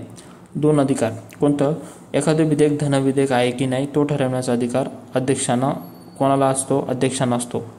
ठीक आहे, व त्यांचा निर्णय अंतिम असतो. म्हणजे 2 अधिकार आहे ते सभापतींना उपलब्ध नाही. ते लोकसभेच्या अध्यक्षांना असलेले 2 अधिकार सभापतींना उपलब्ध नाही. आता लोकसभेच्या अध्यक्षांना कोणते अधिकार आहे जे सभापतींना नाही आहे, आणि बाकीचे सर्व अधिकार सभापतींना आहे. एक की धनविधेयक आहे की नाही ते ठरवण्याचा अधिकार लोकसभेच्या अध्यक्षाला असतो, तो सभापतीला नसतो. कारण धनविधेयक नेहमी लोकसभेतच मांडलं जातं, राज्यसभेत मांडलं जात नाही. दोन्ही सभागृहांच्या संयुक्त बैठकीचे स्थान कोण भूषवतो, लोकसभेचा अध्यक्ष भूषवतो. लोकसभेचा अध्यक्ष नसेल तर उपाध्यक्ष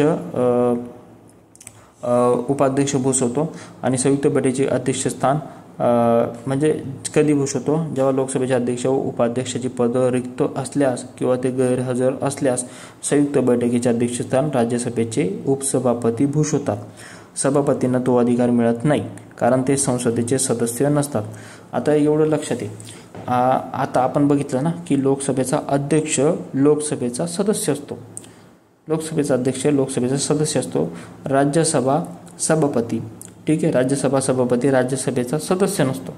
आता तो सदस्य नसल्यामुळे त्याला संयुक्त बैठकीच्या अध्यक्षस्थान भूषवता येत नाही.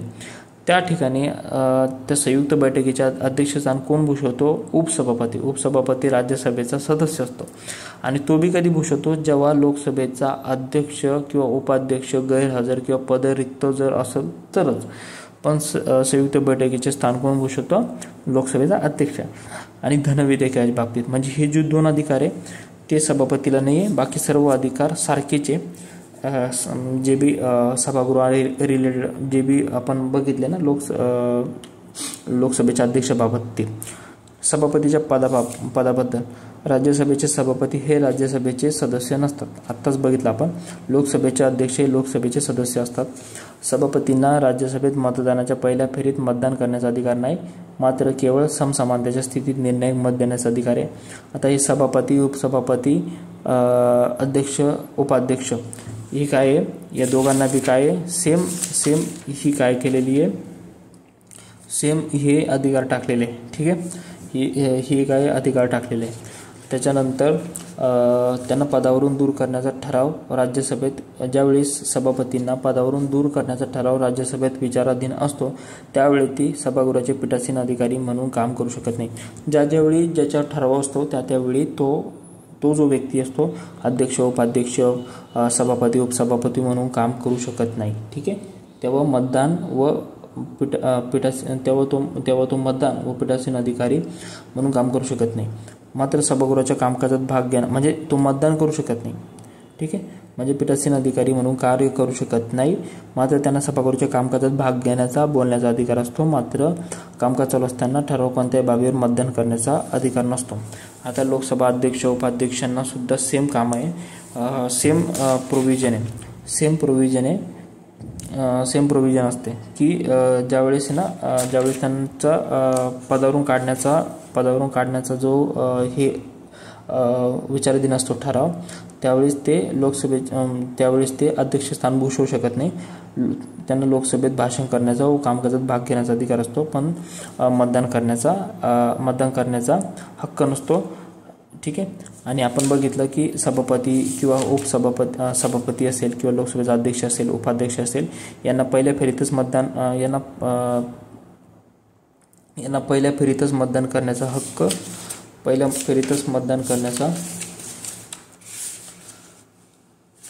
एक मिनिट. लोकसभेचा जो अध्यक्ष असतो याला फक्त पहिल्या फेरीतच मतदान करण्याचा हक्क असतो, मात्र मतांच्या समसमानतेच्या स्थितीत मतदानाचा हक्क नसतो. पहिल्या फेरीत मतदान करण्याचा हक्क कोणाला असतो? लोकसभेच्या अध्यक्षांना असतो. ठीक आहे, लोकसभेच्या अध्यक्षांना असतो. लोकसभेचे अध्यक्ष जेव्हा सभागृहात मतदानाच्या पहिल्या फेरीत आपले मत देत नाही, मात्र समसमानतेच्या स्थितीत आपले निर्णायक मत देतात.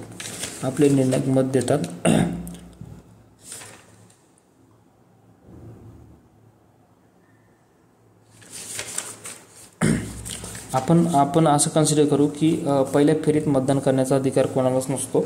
ठीक आहे, कोणालाच अधिकार नसतो. आणि त्याच्यानंतर सभापती जरी असला त्या सभापतीला सुद्धा काय असतो?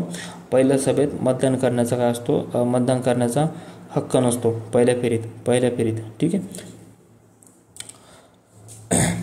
हे झालं त्यांना पदावरून दूर काढण्याच्या वेळेचं, म्हणजे सभापती पदाबद्दल. ठीक आहे, त्याच्यानंतर पगार व भत्ते. यांचे पगार व भत्ते कसे असतात? संसदीय कायद्यानुसार संचित निधीवर असतात. ठीक आहे, ज्या काळात उपराष्ट्रपती राष्ट्रपती म्हणून कार्य करतात त्यावेळेस त्यांचा पगार, राष्ट्रपतींचा पगार जेवढा असतो तेवढाच त्याचा पगार भेटत असतो. ठीक आहे, आता जी अधिकार व कार्य असतात तीच कोणासारखी असतात? अध्यक्षाप्रमाणे, म्हणजे सभागृहाचे कामकाजाचे नियमन करणे, अध्यक्ष व समित्या असतात. ठीक आहे, राज्यसभेच्या किंवा अध्यक्षांची प्रशासकीय भूमिका असते. ठीक आहे, या गोष्टी काय करतात? राज्यसभेचे सभापती काम करत असतात. आता उपसभापतीची कलम कशामध्ये? 89 मध्ये, म्हणजे सभापतीची कलम कधी आहे? 89. ठीक आहे, म्हणजे भारताचा उपराष्ट्रपती हा राज्यसभेचा सभापती असेल. आणि कलम 64 मध्ये काय दिलेलं आहे की उपराष्ट्रपती.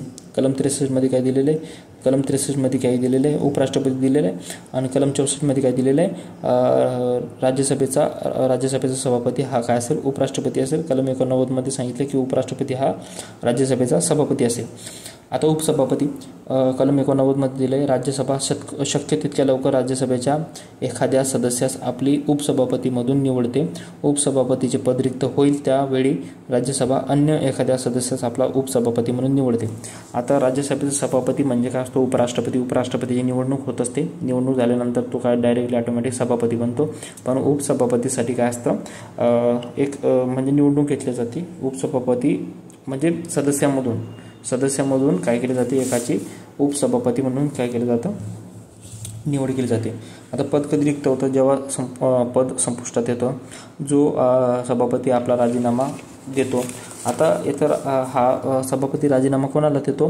राष्ट्रपतीला राजीनामा देतो. तेव्हा त्याचं काय होतं? पद रिक्त होतं. ठीक आहे, त्याच्यानंतर सभापतींना काय करतो? सभापतींच्या नावानं राजीनामा देतो. तेव्हा त्याचं पद रिक्त होतं. जेव्हा त्याच्यावर ठराव मांडलेला आहे तेव्हा त्याच्यावर काय होतं? पद रिक्त होतं. ठराव 14 दिवस अगोदर कोणाला पण त्याचे. ठीक आहे, कार्य व अधिकार कसं आहे?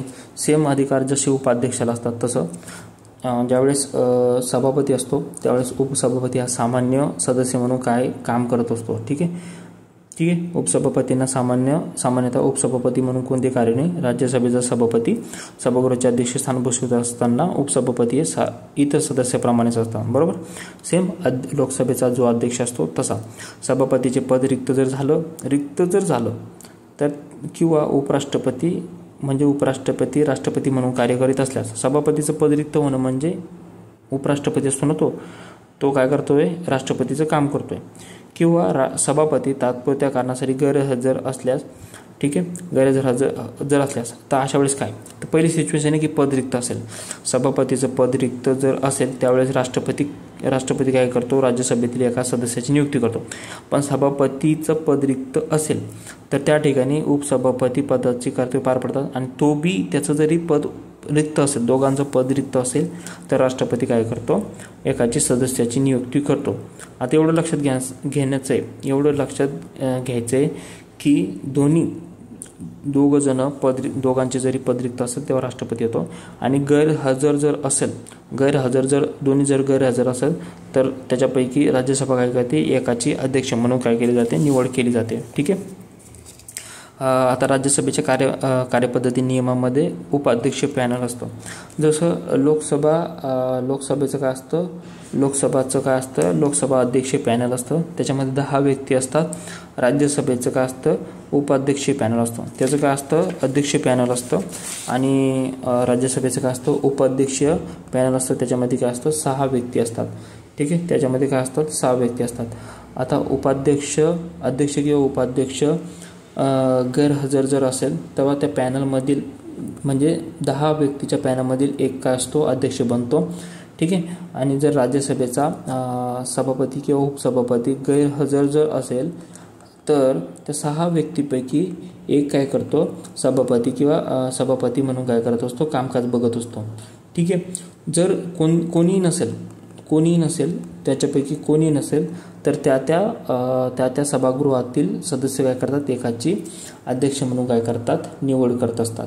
पण हे जे नियम आहे पॅनलचे, अध्यक्ष पॅनल किंवा उपाध्यक्ष पॅनल असतात, ते पॅनलमध्ये पदरिक्त असताना ते लागू होऊ शकत नाही. ठीक आहे, उपसभापती ज्यावेळेस सभापती पदाचे कार्य पार पडतात किंवा सभापती म्हणून कार्य करतात तेव्हा राज्यसभेत पहिल्या फेरीत मतदान करू शकत नाही.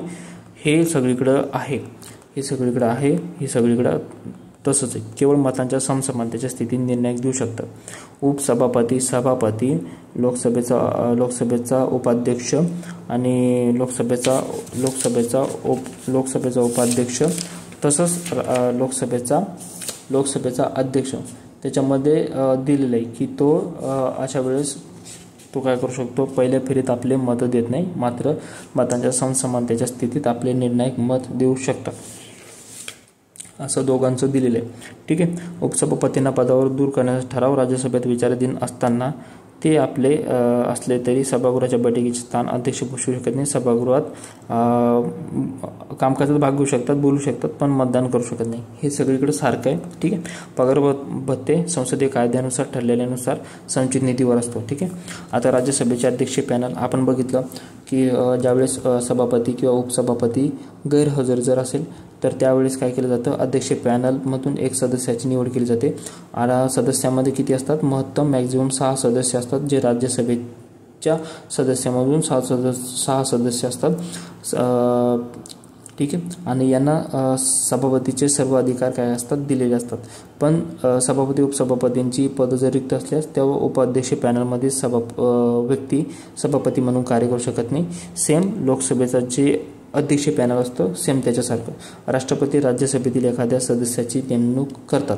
कधी जेव्हा पदरिक्त असेल तर लोकसभेचा अध्यक्षाचे पदरिक्त असेल, उपाध्यक्ष पदरिक्त असेल तर तेव्हा राष्ट्रपती. आता हे सारखं बरेच वेळ झालेलं आहे आता. ठीक आहे, त्याच्यानंतर संसदेचे सचिवालय, जसं आपण बघितलं ना, लोकसभेचं सचिवालय सेक्रेटरीएट म्हणतो आपण. लोकसभेचं सचिवालयाचे अध्यक्ष कोण असतात, लोकसभेचे अध्यक्ष असतात. तसं संसदेच्या दोन्ही सभागृहांना स्वतःचे सचिवालय असते. म्हणजे राज्याचं काय असतं, राज्यसभेचं पण काय असतं, एक सचिवालय असतं. त्याचे अध्यक्ष कोण असतात, सभापती असतात, म्हणजे उपराष्ट्रपती. ठीक आहे, आता अर्थात त्यांच्यामध्ये काही पदे सामायिक असू शकतात. सचिवालयाची कर्मचाऱ्यांची भरती व सेवा शर्ती संसदीय कायद्यानुसार असते. सचिवालयाचे प्रमुख कोण असतात, महासचिव असतात. ठीक आहे, हे तेच असतं. आता संसदेतील नेते आणि विरोधी पक्ष तो काय असतो, आता लीडर ऑफ दी हाऊस आणि लीडर ऑफ दी अपोजिशन. आता सभागृहाचा नेता कोण असतो, हे पद घटनात्मक पद नसून ती एक तरतूद आहे, दोन्ही सभागृहांच्या कार्यपद्धती नियमांमध्ये दिलेली असे. आता पंतप्रधान जो असतो का, लोकसभेचे सदस्य असल्यास ते लोकसभेचे सभागृहाचे नेते म्हणून कार्य करतात. अशा वेळी राज्यसभेचा सभागृह नेता म्हणून एखाद्या मंत्र्याची नेमणूक पंतप्रधान मार्फत केली जाते. ठीक आहे, पंतप्रधान राज्यसभेचा सदस्य असल्यास ते राज्यसभेच्या सभागृहाचे नेते असतात म्हणून कार्य करतात. अशा वेळी लोकसभेचा सभागृह एखाद्या मंत्र्याची नेमणूक पंतप्रधानांमार्फत केली जाते. आता म्हणजे संसदेचा सभागृह म्हणजे सभागृह नेता म्हणजे जो रुलिंग पॉवरमध्ये त्या सभागृहाचा नेता आणि जो अपोजिशनमध्ये त्याचा कोण नेता.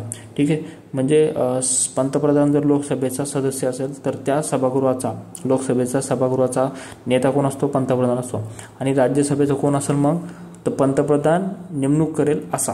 पंतप्रधान काय करतो, नेमणूक करतो एखाद्या मंत्र्याची. ठीक आहे, आणि राज्यसभेचा म्हणजे पंतप्रधान राज्यसभेचा जर असेल, राज्यसभेचा सदस्य जर असेल तर तो लोकसभेच्या एखाद्या मंत्र्याची सभागृह नेता म्हणून करतो. म्हणजे राज्यसभा लोकसभा या दोन्ही सभागृहासाठी वेगवेगळे सभागृह नेता असतो. ठीक आहे. आता यांचे कार्य काय असतं, म्हणजे चर्चा सुलभ करणे, एखादं स्टार्ट देणे, कामकाजाला स्टार्ट देणे, संबोधन करणे. ठीक आहे. म्हणजे ही कामं त्याची असतात. ठीक आहे. किंवा संसदेच्या अधिवेशनात करावयाच्या सरकारी कामाची योजना आखण्याचे काम काय करतात, हे करतात. ठीक आहे. आता सहसा हे काय असतात, सरकारी पक्षातील असतो. सरकारी पक्षातील तो काय असतो, सभागृह नेता असतो. विरोधी पक्षनेता म्हणजे काय असतं, दोन्ही सभागृहांमध्ये विरोधी पक्षनेत्याची नेमणूक केली जाते दोन्ही सभागृहामध्ये. जसा हा सभागृह नेता असतो ना दोन्ही सभागृहामध्ये, तसा हा पण काय असतो, दोन्ही सभागृहामध्ये असतो. ठीक आहे. आता जे बी सभागृह आहे, सभागृहाच्या एकूण सदस्य संख्येच्या जे बी एकूण सदस्य संख्या आहे, त्या सदस्य संख्येच्या किमान 1/10 जागा मिळवलेल्या विरोधी पक्षांपैकी सर्वात मोठ्या विरोधी पक्षाच्या नेत्यास त्या सभागृहाचा विरोधी पक्षनेता म्हटले जाते. आता विरोधी पक्षनेता निवडला कसं जातो, की ज्या पक्षानं 1/10 जागा मिळवलेल्या आहे. 1/10 म्हणजे ज्या यानं 100 जागापैकी 10 जागा मिळवल्या याचा विरोधी पक्ष बनू शकतो, विरोधी पक्ष नेता बनू शकतो. आणि तो दोन्ही सभागृहाचा पाहिजे, दोन्ही सभागृहात पाहिजे. ठीक आहे. एक लोकसभेत पाहिजे, एक राज्यसभेत पाहिजे. ठीक आहे. संसदीय शासन व्यवस्थेत सरकारी धोरणांवर रचनात्मक टीका करणे व पर्यायी शासन व्यवस्था उपलब्ध करून देणे हा विरोधी पक्षाचे कार्य असते. आता विरोधी पक्षनेता काय काम करतो हे आपल्याला माहीतच आहे. त्याच्यानंतर 1969 मध्ये पहिल्यांदाच विरोधी पक्षनेता पदास मान्यता देण्यात आली. 1969 मध्ये कोण होतं, मीनू मसानी फर्स्ट. ठीक आहे. पहिल्या विरोधी पक्षनेते कोण होत्या, मीनू मसानी. ठीक आहे. त्याच्यानंतर 1977 मध्ये या पदास वैधानिक दर्जा देण्यात आला. त्यानुसार विरोधी पक्षनेत्यास कॅबिनेट मंत्र्याचा दर्जा देण्यात आला असून त्याप्रमाणेच पगार व भत्ते दिले जातात. ठीक आहे. 1977 मध्ये कोण होतं, यशवंतराव चव्हाण. आणि 1969 मध्ये कोण होतं, मीनू मसानी. आता आपण बघू व्हीप. व्हीप म्हणजे काय असतो, प्रतोद असतो. म्हणजे पक्षाचा काय असतो, मॉनिटर. पक्षाच्या सभागृहातील सदस्यांमधून काही व्यक्तींची व्हीप म्हणून नेमणूक केली जाते. म्हणजे संसदीय शासन व्यवस्थेत प्रत्येक पक्ष संसदेत आपले स्वतःचे अंतर्गत संघटन निर्माण करतो. म्हणजे काँग्रेस असेल, BJP असेल, केजरीवालचा हा पक्ष असेल, त्याचा काय असतो, एक मॉनिटर असतो. त्याला काय म्हटलं जातं, व्हीप म्हटलं जातं. त्यांचा जो प्रमुख असतो त्याला काय म्हटलं जातं, चीफ व्हीप म्हटलं जातं. व्हीप ही पदे संसदीय शासन व्यवस्थेत परंपरेने किंवा संकेताच्या आधारावर निर्माण झाली आहे. त्यांचा घटनेत किंवा सभागृहांच्या कार्यपद्धती नियमांमध्ये उल्लेख नाही. ठीक आहे.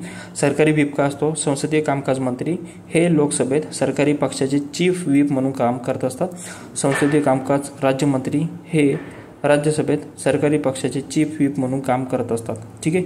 चीफ व्हीप हा सभागृह नेत्याला प्रत्यक्षपणे जबाबदार असतो. सरकारला संसदीय कामकाजाबद्दल मदत करणे हे त्याचे काय असते, काम असते. ठीक आहे. आपण काय बघितलं, लेटेस्ट संसदेतील नेते, एक असतो सभागृह नेता, विरोधी पक्ष नेता आणि सरकारी किंवा व्हीप. ठीक आहे. सभागृह नेता दोन्ही सभागृहात असला पाहिजे. पंतप्रधान ज्या सभागृहाचे त्या सभागृहाचे काय असतात, नेता असतात. दुसऱ्या सभागृहाचा नेता ते बनवतात. ठीक आहे. एखाद्या मंत्र्याची नेमणूक करतात. विरोधी पक्ष नेता जो विरोधी पक्षातील असतो, ज्याला 1/10 मतं पडलेली ज्या पक्षातील आणि किंवा सर्वात मोठा जो पक्ष असतो विरोधी पक्षातला, त्याच्यातला जो नेता असतो तो विरोधी पक्ष नेता असतो. दोन्ही सभागृहांमध्ये याची नेमणूक करावी लागते. त्याच्यानंतर संसदेचे काय असतात, अधिवेशनं होत असतात. ठीक आहे. कलम 85 अन्वये राष्ट्रपती योग्य वेळी व ठिकाणी संसदेच्या प्रत्येक सभागृहास अधिवेशनासाठी आमंत्रित करतात. ठीक आहे. म्हणजे अधिवेशनं ठरवण्याचं किंवा अधिवेशन वेळ आणि ठिकाण ठरवण्याचा अधिकार कोणाला आहे, राष्ट्रपतीला आहे. ठीक आहे. एवढं लक्षात ठेवायचं. राष्ट्रपती वेळ आणि ठिकाण संसदेच्या प्रत्येक सभागृहास अधिवेशनासाठी आमंत्रित करतात. मात्र संसदेच्या 2 अधिवेशनादरम्यान 6 महिन्यापेक्षा अधिक कालावधी असू नये. म्हणजे 6 महिन्यापेक्षा जास्त काळ असू नये. म्हणजे त्याच्यामुळं संसदेचे अधिवेशन 2 होत असतात, एक पावसाळी आणि हिवाळी अधिवेशन. संसदेची एका वर्षात किमान 2 अधिवेशने व्हायला पाहिजे. पावसाळी हिवाळी होत असतं. आणि अर्थसंकल्पीय असे काय 3 अशी सध्या मात्र एका वर्षात 3 अधिवेशनं होतात. ठीक आहे. अर्थसंकल्पीय अधिवेशन ते असतं फेब्रुवारी ते मे मध्ये. पावसाळी अधिवेशन ते असतं जुलै ते सप्टेंबरमध्ये, हिवाळी अधिवेशन असतं नोव्हेंबर ते डिसेंबरमध्ये. ठीक आहे. आता दोन अधिवेशनाच्या दरम्यानचा जो काळ असतो त्याला संसदेचा काळ म्हणतात, विराम काळ म्हणतात. ठीक आहे. त्याच्यानंतर तहकुबी म्हणजे काय असतो, अर्जर्नमेंट ऑफ द सिटिंग. एक असतं तहकुबी आणि एक असतं सत्र समाप्ती. तहकुबी म्हणजे काय असतं, बैठक संपणे त्या दिवसाची. ठीक आहे. म्हणजे त्या दिवसाची जी असते का ती बैठक संपणे. सत्र समाप्ती म्हणजे जे अधिवेशन असतं त्याची समाप्ती. म्हणजे अधिवेशन समजा 10 दिवसाचं असेल आणि दर दिवशी सभा होत असेल तर दर दिवसाची सभा तहकूब केली जाते, कारण ती काय केलं जाते, पॉज केले जाते आणि तिला रिझ्यूम केले जाऊ शकते. म्हणजे ती तहकुबी म्हणजे त्याला म्हणतात ॲडजॉर्नमेंट ऑफ द सिटिंग. सत्र समाप्ती म्हणजे प्रोरोगेशन ऑफ द सेशन, ती डायरेक्ट कंटिन्यू एंड करून टाकते.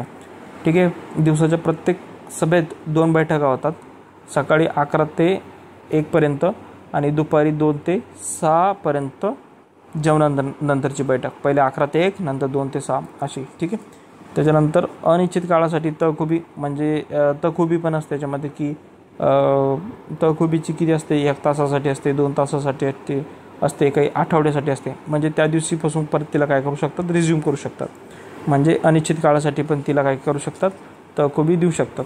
सत्र समाप्ती जे आपण बघितलं, अधिवेशन संपणं. ठीक आहे.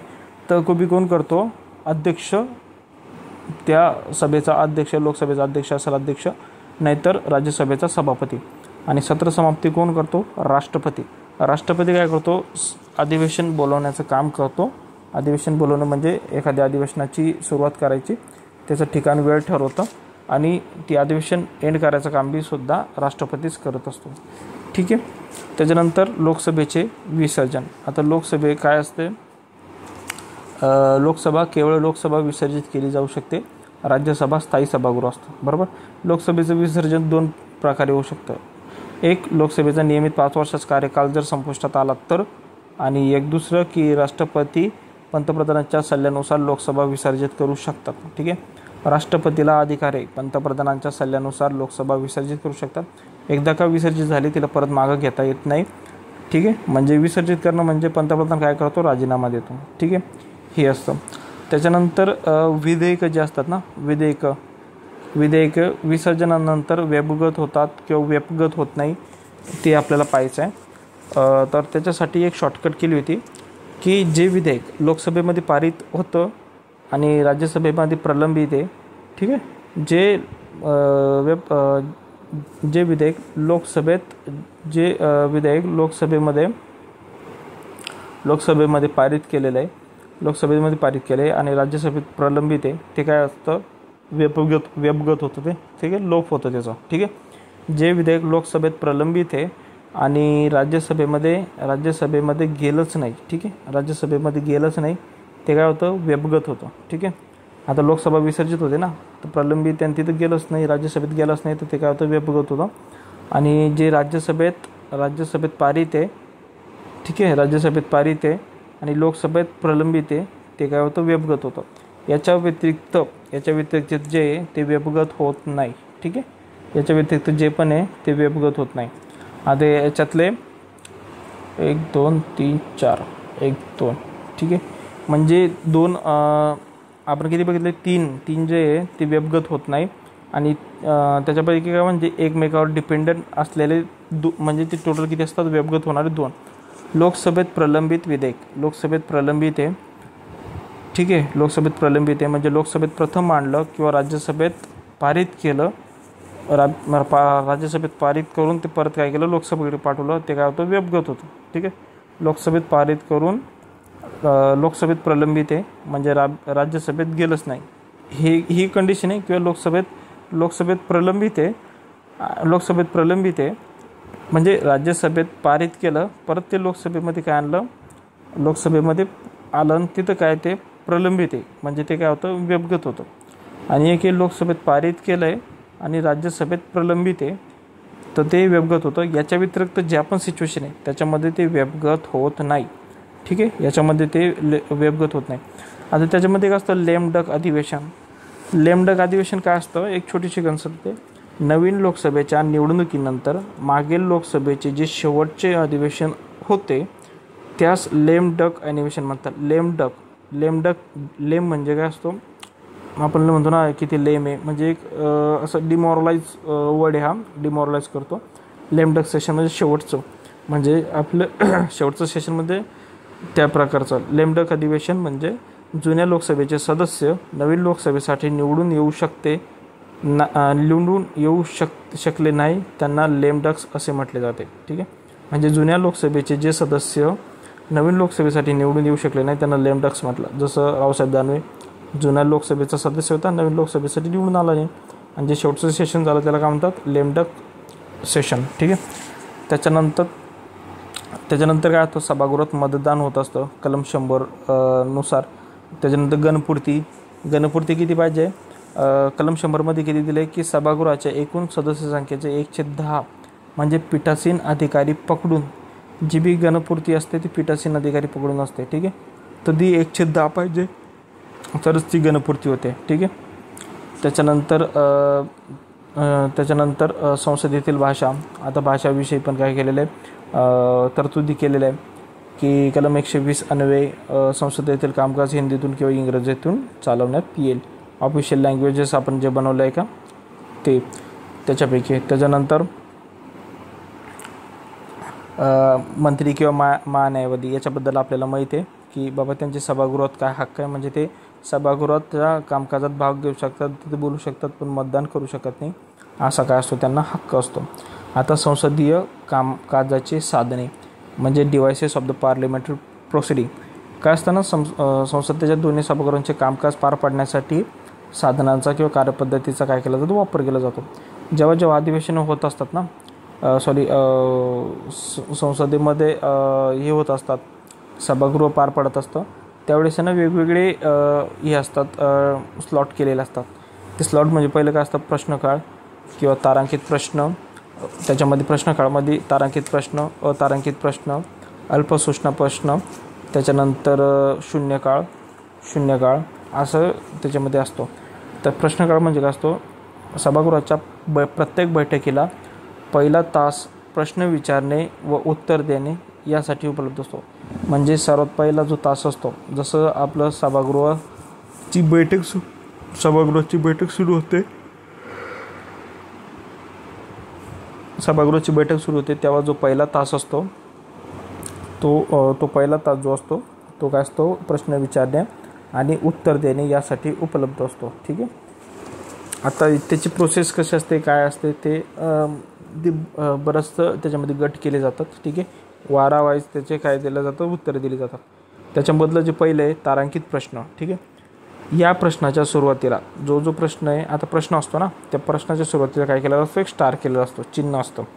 आता त्याचं महत्त्व काय असतं की हे जो प्रश्न असतो त्याचं प्रश्न तोंडी द्यायचं, त्याचं उत्तर काय आहे, त्या प्रश्नाचं उत्तर काय तोंडी द्यायचं, म्हणजे तो काय असतो तारांकित प्रश्न. आता ज्या प्रश्नातून पुरवणी प्रश्न उद्भवू शकतो, म्हणजे सप्लिमेंटरी म्हणजे जो प्रश्न विचारला त्याच्यातून एखादा एक सप्लिमेंटरी क्वेश्चन जर आला त्याच्या बेसिसवर, म्हणजे एखाद्याने जर विचारलं की आपण जे एखादं धोरण लागू करतोय शेतकऱ्यांसाठी, ठीक आहे, की या शेतकऱ्यातून मिळणाऱ्या व्याजाची रक्कम, मिळणारे जे व्याज आहे त्याची रक्कम कधी भरणा पडेल. ठीक आहे, तर मग त्याची जर उत्तर जर दिली आणि त्याच्यावरच एखादं जर डिपेंडंट क्वेश्चन विचारलं की आणि त्या काळात तो भरू शकला नाही तर असा, म्हणजे हे झालं उपप्रश्न, सप्लिमेंटरी क्वेश्चन. ठीक आहे, त्याला काय म्हणतात, स्टार क्वेश्चन. एका सदस्याचा एक प्रश्न तर महत्तम 20 प्रश्नच घेतले जातात या यादीमध्ये, म्हणजे सदस्य एका दिवशी एकापेक्षा जास्त विचारू शकतात. ठीक आहे, एक सदस्य एका दिवशी एकापेक्षा जास्त प्रश्न विचारू शकतात. मात्र कोणत्याही एका दिवशी तोंडी उत्तर देण्यासाठी प्रश्नांच्या यादीमध्ये एका सदस्याचा एक प्रश्न महत्तम 20 प्रश्नच घेतले जातात. म्हणजे ज्याला प्रश्न किती विचारू शकतात पण उत्तरं किती भेटतात आपल्याला, 20 प्रश्नासाठी. त्याच्यानंतर अतारांकित म्हणजे ज्याला स्टार मार्क नाही आहे. ठीक आहे, अशा प्रश्नाचे उत्तर मंत्र्यामार्फत लिखित स्वरूपात प्रश्नकाळाच्या शेवटी सभागृहाच्या पटलावर मांडून दिले जाते. याला हे जे प्रश्न असतात ते मौखिक उत्तर द्यायचं गरज नसते, या उत्तरावर पुरवणी प्रश्न विचारले जात नाहीत. हा जो प्रश्न असतो अतारांकित, हे तोंडी देता येत नाही आणि त्याच्यावर याला सप्लिमेंटरी क्वेश्चन बी विचारले जात नाही. ठीक आहे. हा काय असतो की लिखित स्वरूपात असतो. कोणत्याही एका दिवशी लेखी उत्तरे देण्यासाठी प्रश्नांच्या यादीमध्ये एक सदस्याचे 4 प्रश्न किंवा 5 प्रश्न असतात. महत्तम 230 प्रश्न असतात, म्हणजे महत्तम 230 प्रश्न. ठीक आहे, असं असतात. त्याच्यानंतर अल्पसूचना पीठासीन अधिकाऱ्याच्या व संबंधित मंत्र्यांच्या संमतीने तातडीच्या सार्वजनिक महत्त्वाच्या मुद्द्याशी संबंधित 10 दिवसापेक्षा कमी कालावधीची सूचना देऊ विचारता येतो. ठीक आहे, त्याला काय म्हणतात, अल्पसूचना प्रश्न. म्हणजे संबंधित म्हणजे मुद्द्याच्या सार्वजनिक महत्त्वाच्या मुद्द्याशी संबंधित प्रश्न 10 दिवसापेक्षा कमी कालावधीची सूचना देऊन विचारता येतो. त्याच्यानंतर एक असतो शून्यकाळ. शून्यकाळ काय असतो, 1962 पासून अस्तित्वात आला हा शून्यकाळ. शून्यकाळ असं काही नसतं, पण मग ते एक मांडलेलं आहे. शून्यकाळ प्रश्नकाळ संपताच लगेच सुरू होतो. शून्यकाळ म्हणजे एक फ्री टाईम असतो. जेव्हा आपण प्रश्नकाळ संपतो का त्याच्यानंतरचा तो सभागृहाचे नियमित कामकाज सुरू होईपर्यंत चालतो. प्रश्नकाळ व दैनंदिन अजेंडा यामधील फरक म्हणजे शून्यकाळ. आता हे शून्यकाळामध्ये काही केलं जात नाही, म्हणजे एक सुट्टी म्हणू शकतो आपण. प्रश्न वगैरे विचारून झाले, चला चहा पाण्याला जायचं, 10-15 मिनटं ब्रेक घ्यायचा, म्हणजे एक ब्रेक काळ, म्हणजे तो काय असतो शून्यकाळ. ठीक आहे. त्याच्यानंतर प्रस्ताव असतात, मोशन्स. आता वेगवेगळे प्रस्ताव त्याचे वेगवेगळे काय असतात, प्रकार असतात. ठीक आहे, ते प्रस्ताव तर काही पाहणार नाही आपण. ठीक आहे, प्रस्ताव आपण इथं काय करू, ड्रॉप करू. त्याच्यानंतर संसदेतील कायदे निर्मितीची प्रक्रिया. आता संसदेत कायदे निर्मिती कशी होती आपल्याला माहिती आहे की लोकसभेत ज्या सभागृहात विधेयकं असतात ना, ती विधेयकं मांडली जातात. ती विधेयकं दुसऱ्या सभागृहात जातात. तिथं त्याला विशेष बहुमत असेल किंवा साधं बहुमत असेल किंवा विशेष बहुमताने परत निम्म्या राज्याच्या बहुमताने त्याला पारित होणं गरजेचं असतं. ठीक आहे. त्याच्यानंतर त्याचं राष्ट्रपती संमती देऊन त्याला काय करतात, कायद्यात रूपांतरित करतात. ठीक आहे, ही असते कायदे निर्मितीची प्रक्रिया. ठीक आहे. आणि जो कच्चा मसूदा असतो किंवा प्रस्ताव असतो त्याला विधेयक म्हटलं जातं, आणि जेव्हा त्याचं कायद्यात रूपांतर होतं ठीक आहे, त्याला कायदे निर्मिती केली जाते. आता विधेयकाचे प्रकार कोणते? सार्वजनिक विधेयक म्हणजे कोण असतो की मंत्रिमंडळातील एखाद्या मंत्र्याने सभागृहात सादर केलेला विधेयक. म्हणजे मंत्रिमंडळ असतं किंवा पंतप्रधानांच्या अंतर जे बी मंत्रिमंडळ असतं त्याच्यातल्या एखाद्या मंत्र्यानं सभागृहात एखादा विधेयक मांडलं त्याला म्हणतात शासकीय विधेयक किंवा सार्वजनिक विधेयक. खाजगी विधेयक म्हणजे तो मंत्री जो असतो का तो मंत्रिमंडळातील मंत्र्याव्यतिरिक्त अन्य कोणत्याही संसदाच्या सदस्य. आता संसदेमध्ये किती सदस्य असतात, राज्यसभेमध्ये 245 आणि तिकडे 545. पण आणि मंत्रिमंडळ किती असतं, लोकसभा राज्यसभेची मिळून पकडून किती केलं तर 70-80 असे काहीतरी मंत्रिमंडळात सदस्य असतात. ठीक आहे. हे 70-80 सोडून जे उरलेलं आहे त्यांनी जे विधेयक मांडलं ते काय असतात, खाजगी विधेयक. ठीक आहे. त्याच्यानंतर काय असतं, सामान्य विधेयक काय असतं, वित्तीय विषयांशी संबंधित नसलेल्या विधेयकांना सामान्य विधेयक. आता सामान्य विधेयक म्हणजे ज्यामध्ये वित्तीय विधेयकचा समावेश नसतो ते असतो सामान्य विधेयक. दुसरं आहे धनविधेयक, म्हणजे मनी बिल. पहिले काय असतं, ऑर्डिनरी बिल. दुसरे मनी बिल. ठीक आहे. मनी बिलमध्ये काय केलं जातं, धनविधेयकाची व्याख्या म्हणजे कलम 110 नुसार धनविधेयक मांडलं जातं. धनविधेयक जे असतं का, आपल्याला माहिती आहे की धनविधेयक म्हणजे एक असतो बजेट असतो, अर्थसंकल्प असतो, फॉरकास्टिंग केली जाते, संचित पैसा काढण्यासाठी त्याची काय केली जाते, जे मांडलेलं जे विधेयक असतं ते धनविधेयक असतं. आता धनविधेयक काय असतं त्याचं पुढं आपण डिटेलमध्ये पाहू. त्याच्यानंतर वित्तीय विधेयक म्हणजे फायनान्शियल बिल. आता मनी बिल आणि फायनान्शियल बिल याच्यातला पण डिफरन्स बघायचा आहे. वित्तीय विधेयक म्हणजे काय असतं, जे वित्तीय संबंधात वित्तीय विषयांच्या संबंधित जे असतं त्याला वित्तीय विधेयक म्हटलं. ती धनविधेयकापेक्षा काय असतात, वेगळी असतं. त्याच्यानंतर चौथं काय असतं, घटनादुरुस्ती विधेयक. म्हणजे जे विधेयक घटनादुरुस्ती करण्यासाठी केलं असतं, दुरुस्ती करायची, सुधारणा करायची, बदल करायची, त्याच्यासाठी जे विधेयक असतं त्याला घटनादुरुस्ती केली जाते. ठीक आहे. आता याचे टप्पे काय असतात, म्हणजे सामान्य जे विधेयक असतं ते पार पाडण्यासाठी टप्पे, म्हणजे प्रथम वाचन होतं, द्वितीय वाचन होतं, द्वितीय वाचनामध्ये त्याची सर्वसाधारण चर्चा होते, चर्चेची अवस्था होते, समितीची अवस्था असते, प्रतिवृत्त अवस्था म्हणजे कन्सिडरेशन स्टेज असते. ठीक आहे. त्याच्यानंतर थर्ड वाचन होतं, तृतीय वाचन होतं. ठीक आहे. हे वाचन एवढं जर झालं तृतीय वाचन, त्याच्यानंतर ते दुसऱ्या सभागृहात जातं. ठीक आहे. दुसऱ्या सभागृहामध्ये पण तिथे काय होतं, द्वितीय वाचन तृतीय वाचन होतं. त्याच्यानंतर ते सभागृहासमोर 4 पर्याय ठेवते. एक तर संमत करेल, नाही संमत करेल, फेटाळून लावेल किंवा त्याला तसंच पडू देईल. असं जर झालं तर संमत जर झालं ते राष्ट्रपतीकडे जातं, राष्ट्रपतीला संमत देतात. ठीक आहे. आता धनविधेयक पारित करण्याची धनविधेयक म्हणजे धनविधेयक किती जे आपण आता बघितलं त्याची व्याख्या काय आहे, कलम 110 मध्ये जास्त होतो. धनविधेयक काय असतं, कर लावणे, तो रद्द करणे, माफ करणे, त्यात फेरफार करणे, नियमन करणे, हे धनविधेयक असतं. म्हणजे जे आपलं जे टॅक्स वगैरे स्लॅब असतो, ठीक आहे, त्याच्या रिलेटेड किंवा संचित निधीतून पैशाचं नियोजन करायचं आहे, खर्च भागवायचा आहे, या ज्या गोष्टी असतात त्या धनविधेयकामध्ये येतात. आता धनविधेयकाबद्दल, ठीक आहे, धनविधेयक प्रथम केवळ लोकसभेतच मांडलं जातं, ते राज्यसभेत मांडता येत नाही. आपल्याला माहिती आहे लोकसभेत धनविधेयक केवळ राष्ट्रपतींच्या संमतीनेच मांडता येतं. लोकसभेत धनविधेयक केवळ राष्ट्रपतींच्या संमतीनेच मांडता येतं, म्हणजे त्याची पूर्वसंमतीच असतेच. धनविधेयक हे सरकारी विधेयक असते.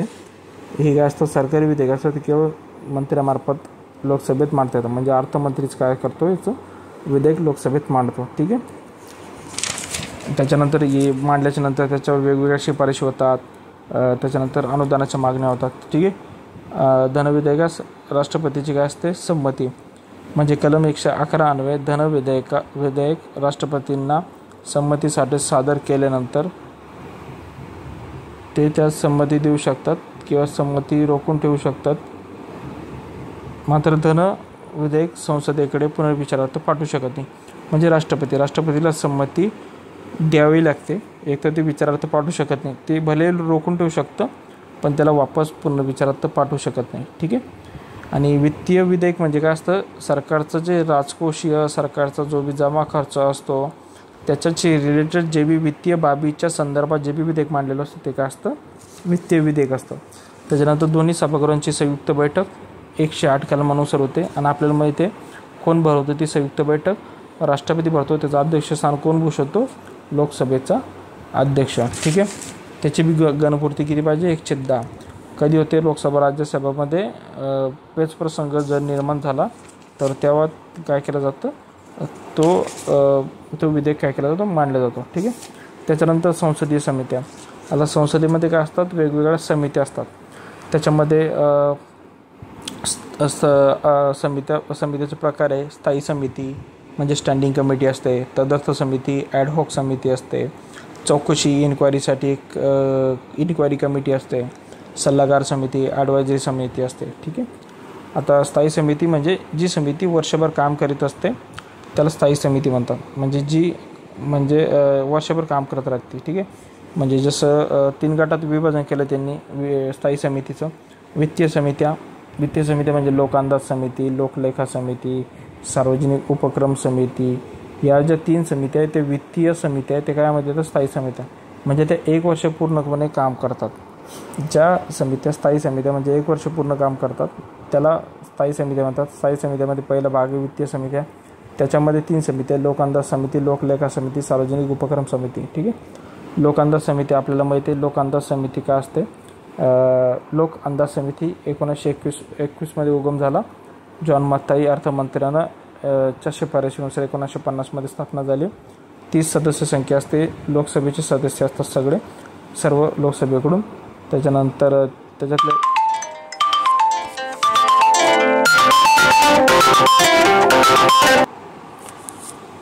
लोक अंदाज समितीमध्ये 30 सदस्य असतात. सर्व लोकसभेकडून काय केले जातात, निवडले जातात. राज्यसभेचा एक बी सदस्य नसतो. ठीक आहे. त्याच्यानंतर ही जी समिती असते 30 सदस्य असतात या समितीमध्ये. त्याच्यातला जो त्या 30 सदस्यापैकी एकाची काय केली जाते, लोकसभेच्या अध्यक्षाकडून काय केले जाते, सदस्य अध्यक्ष म्हणून काय केले, नेमणूक केली जाते. लोक अंदाज समिती काय करते, 1 वर्षासाठी असते. ठीक आहे. लोकअंदाज समिती काय करते, अर्थसंकल्प खर्चाच्या अंदाजाची तपासणी वगैरे करण्यास काम करते. ठीक आहे. त्याच्यानंतर वित्तीय समितीमध्ये दुसरी समिती लोकलेखा समिती 1919च्या कायद्यानुसार 1921मध्ये स्थापित झालेली. टोटल 22 सदस्य असतात.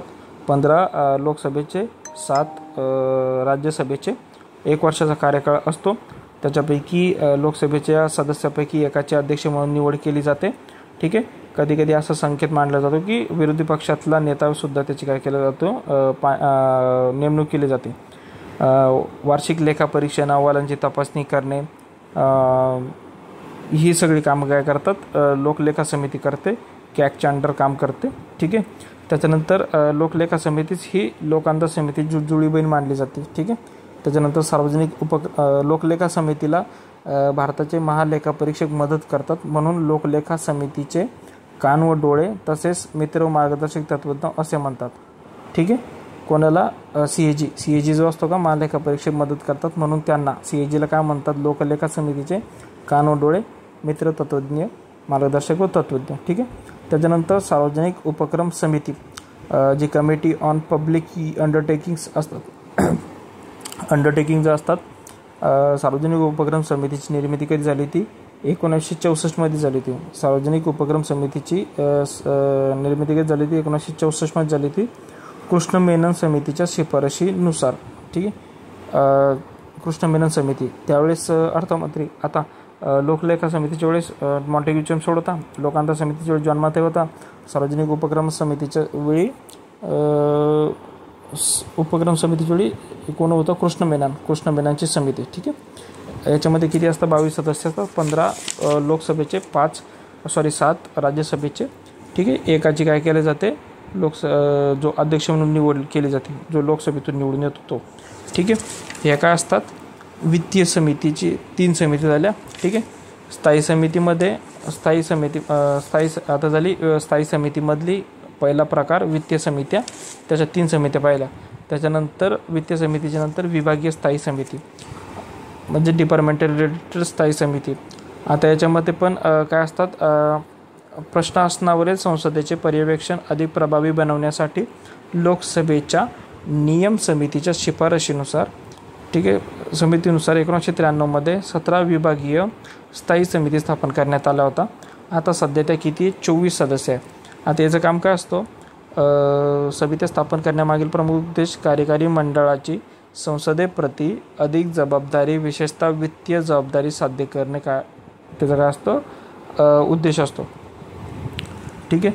हे म्हणजे विभागीय स्थायी समिती. त्याच्यानंतर झालं. त्याच्यानंतर तिसरा प्रकार आहे इतर संसदीय समित्या. ह्या काय असतात, स्थायी समित्या. जसं कामकाज सल्लागार समिती असते, त्याच्यामध्ये कामकाज सल्लागारमध्ये आता त्याच्यावरूनच कळतं की बिझनेस ॲडवायझरी, लोकसभेत दोन्ही सभागृहांचे कामकाजाचे नियंत्रण करण्याचे कार्य पार पाडण्यासाठी कामकाज सल्लागार समिती स्थापन केलेली असते. ठीक आहे. लोकसभेच्या समितीमध्ये अध्यक्षामार्फत स्वतःसहित 15 सदस्य असतात, म्हणजे तो स्वतःसुद्धा काय असतो, कामकाज सल्लागार समितीमध्ये टोटल 15 सदस्य असतात. राज्यसभेमार्फत सभापतीमार्फत सुद्धा तो पकडून 11 सदस्य असतात त्याच्यामध्ये. ठीक आहे. सभागृहाचे जो पीठासीन अधिकारी असतो ना, तो त्याचा पदसिद्ध काय असतो, अध्यक्ष असतो.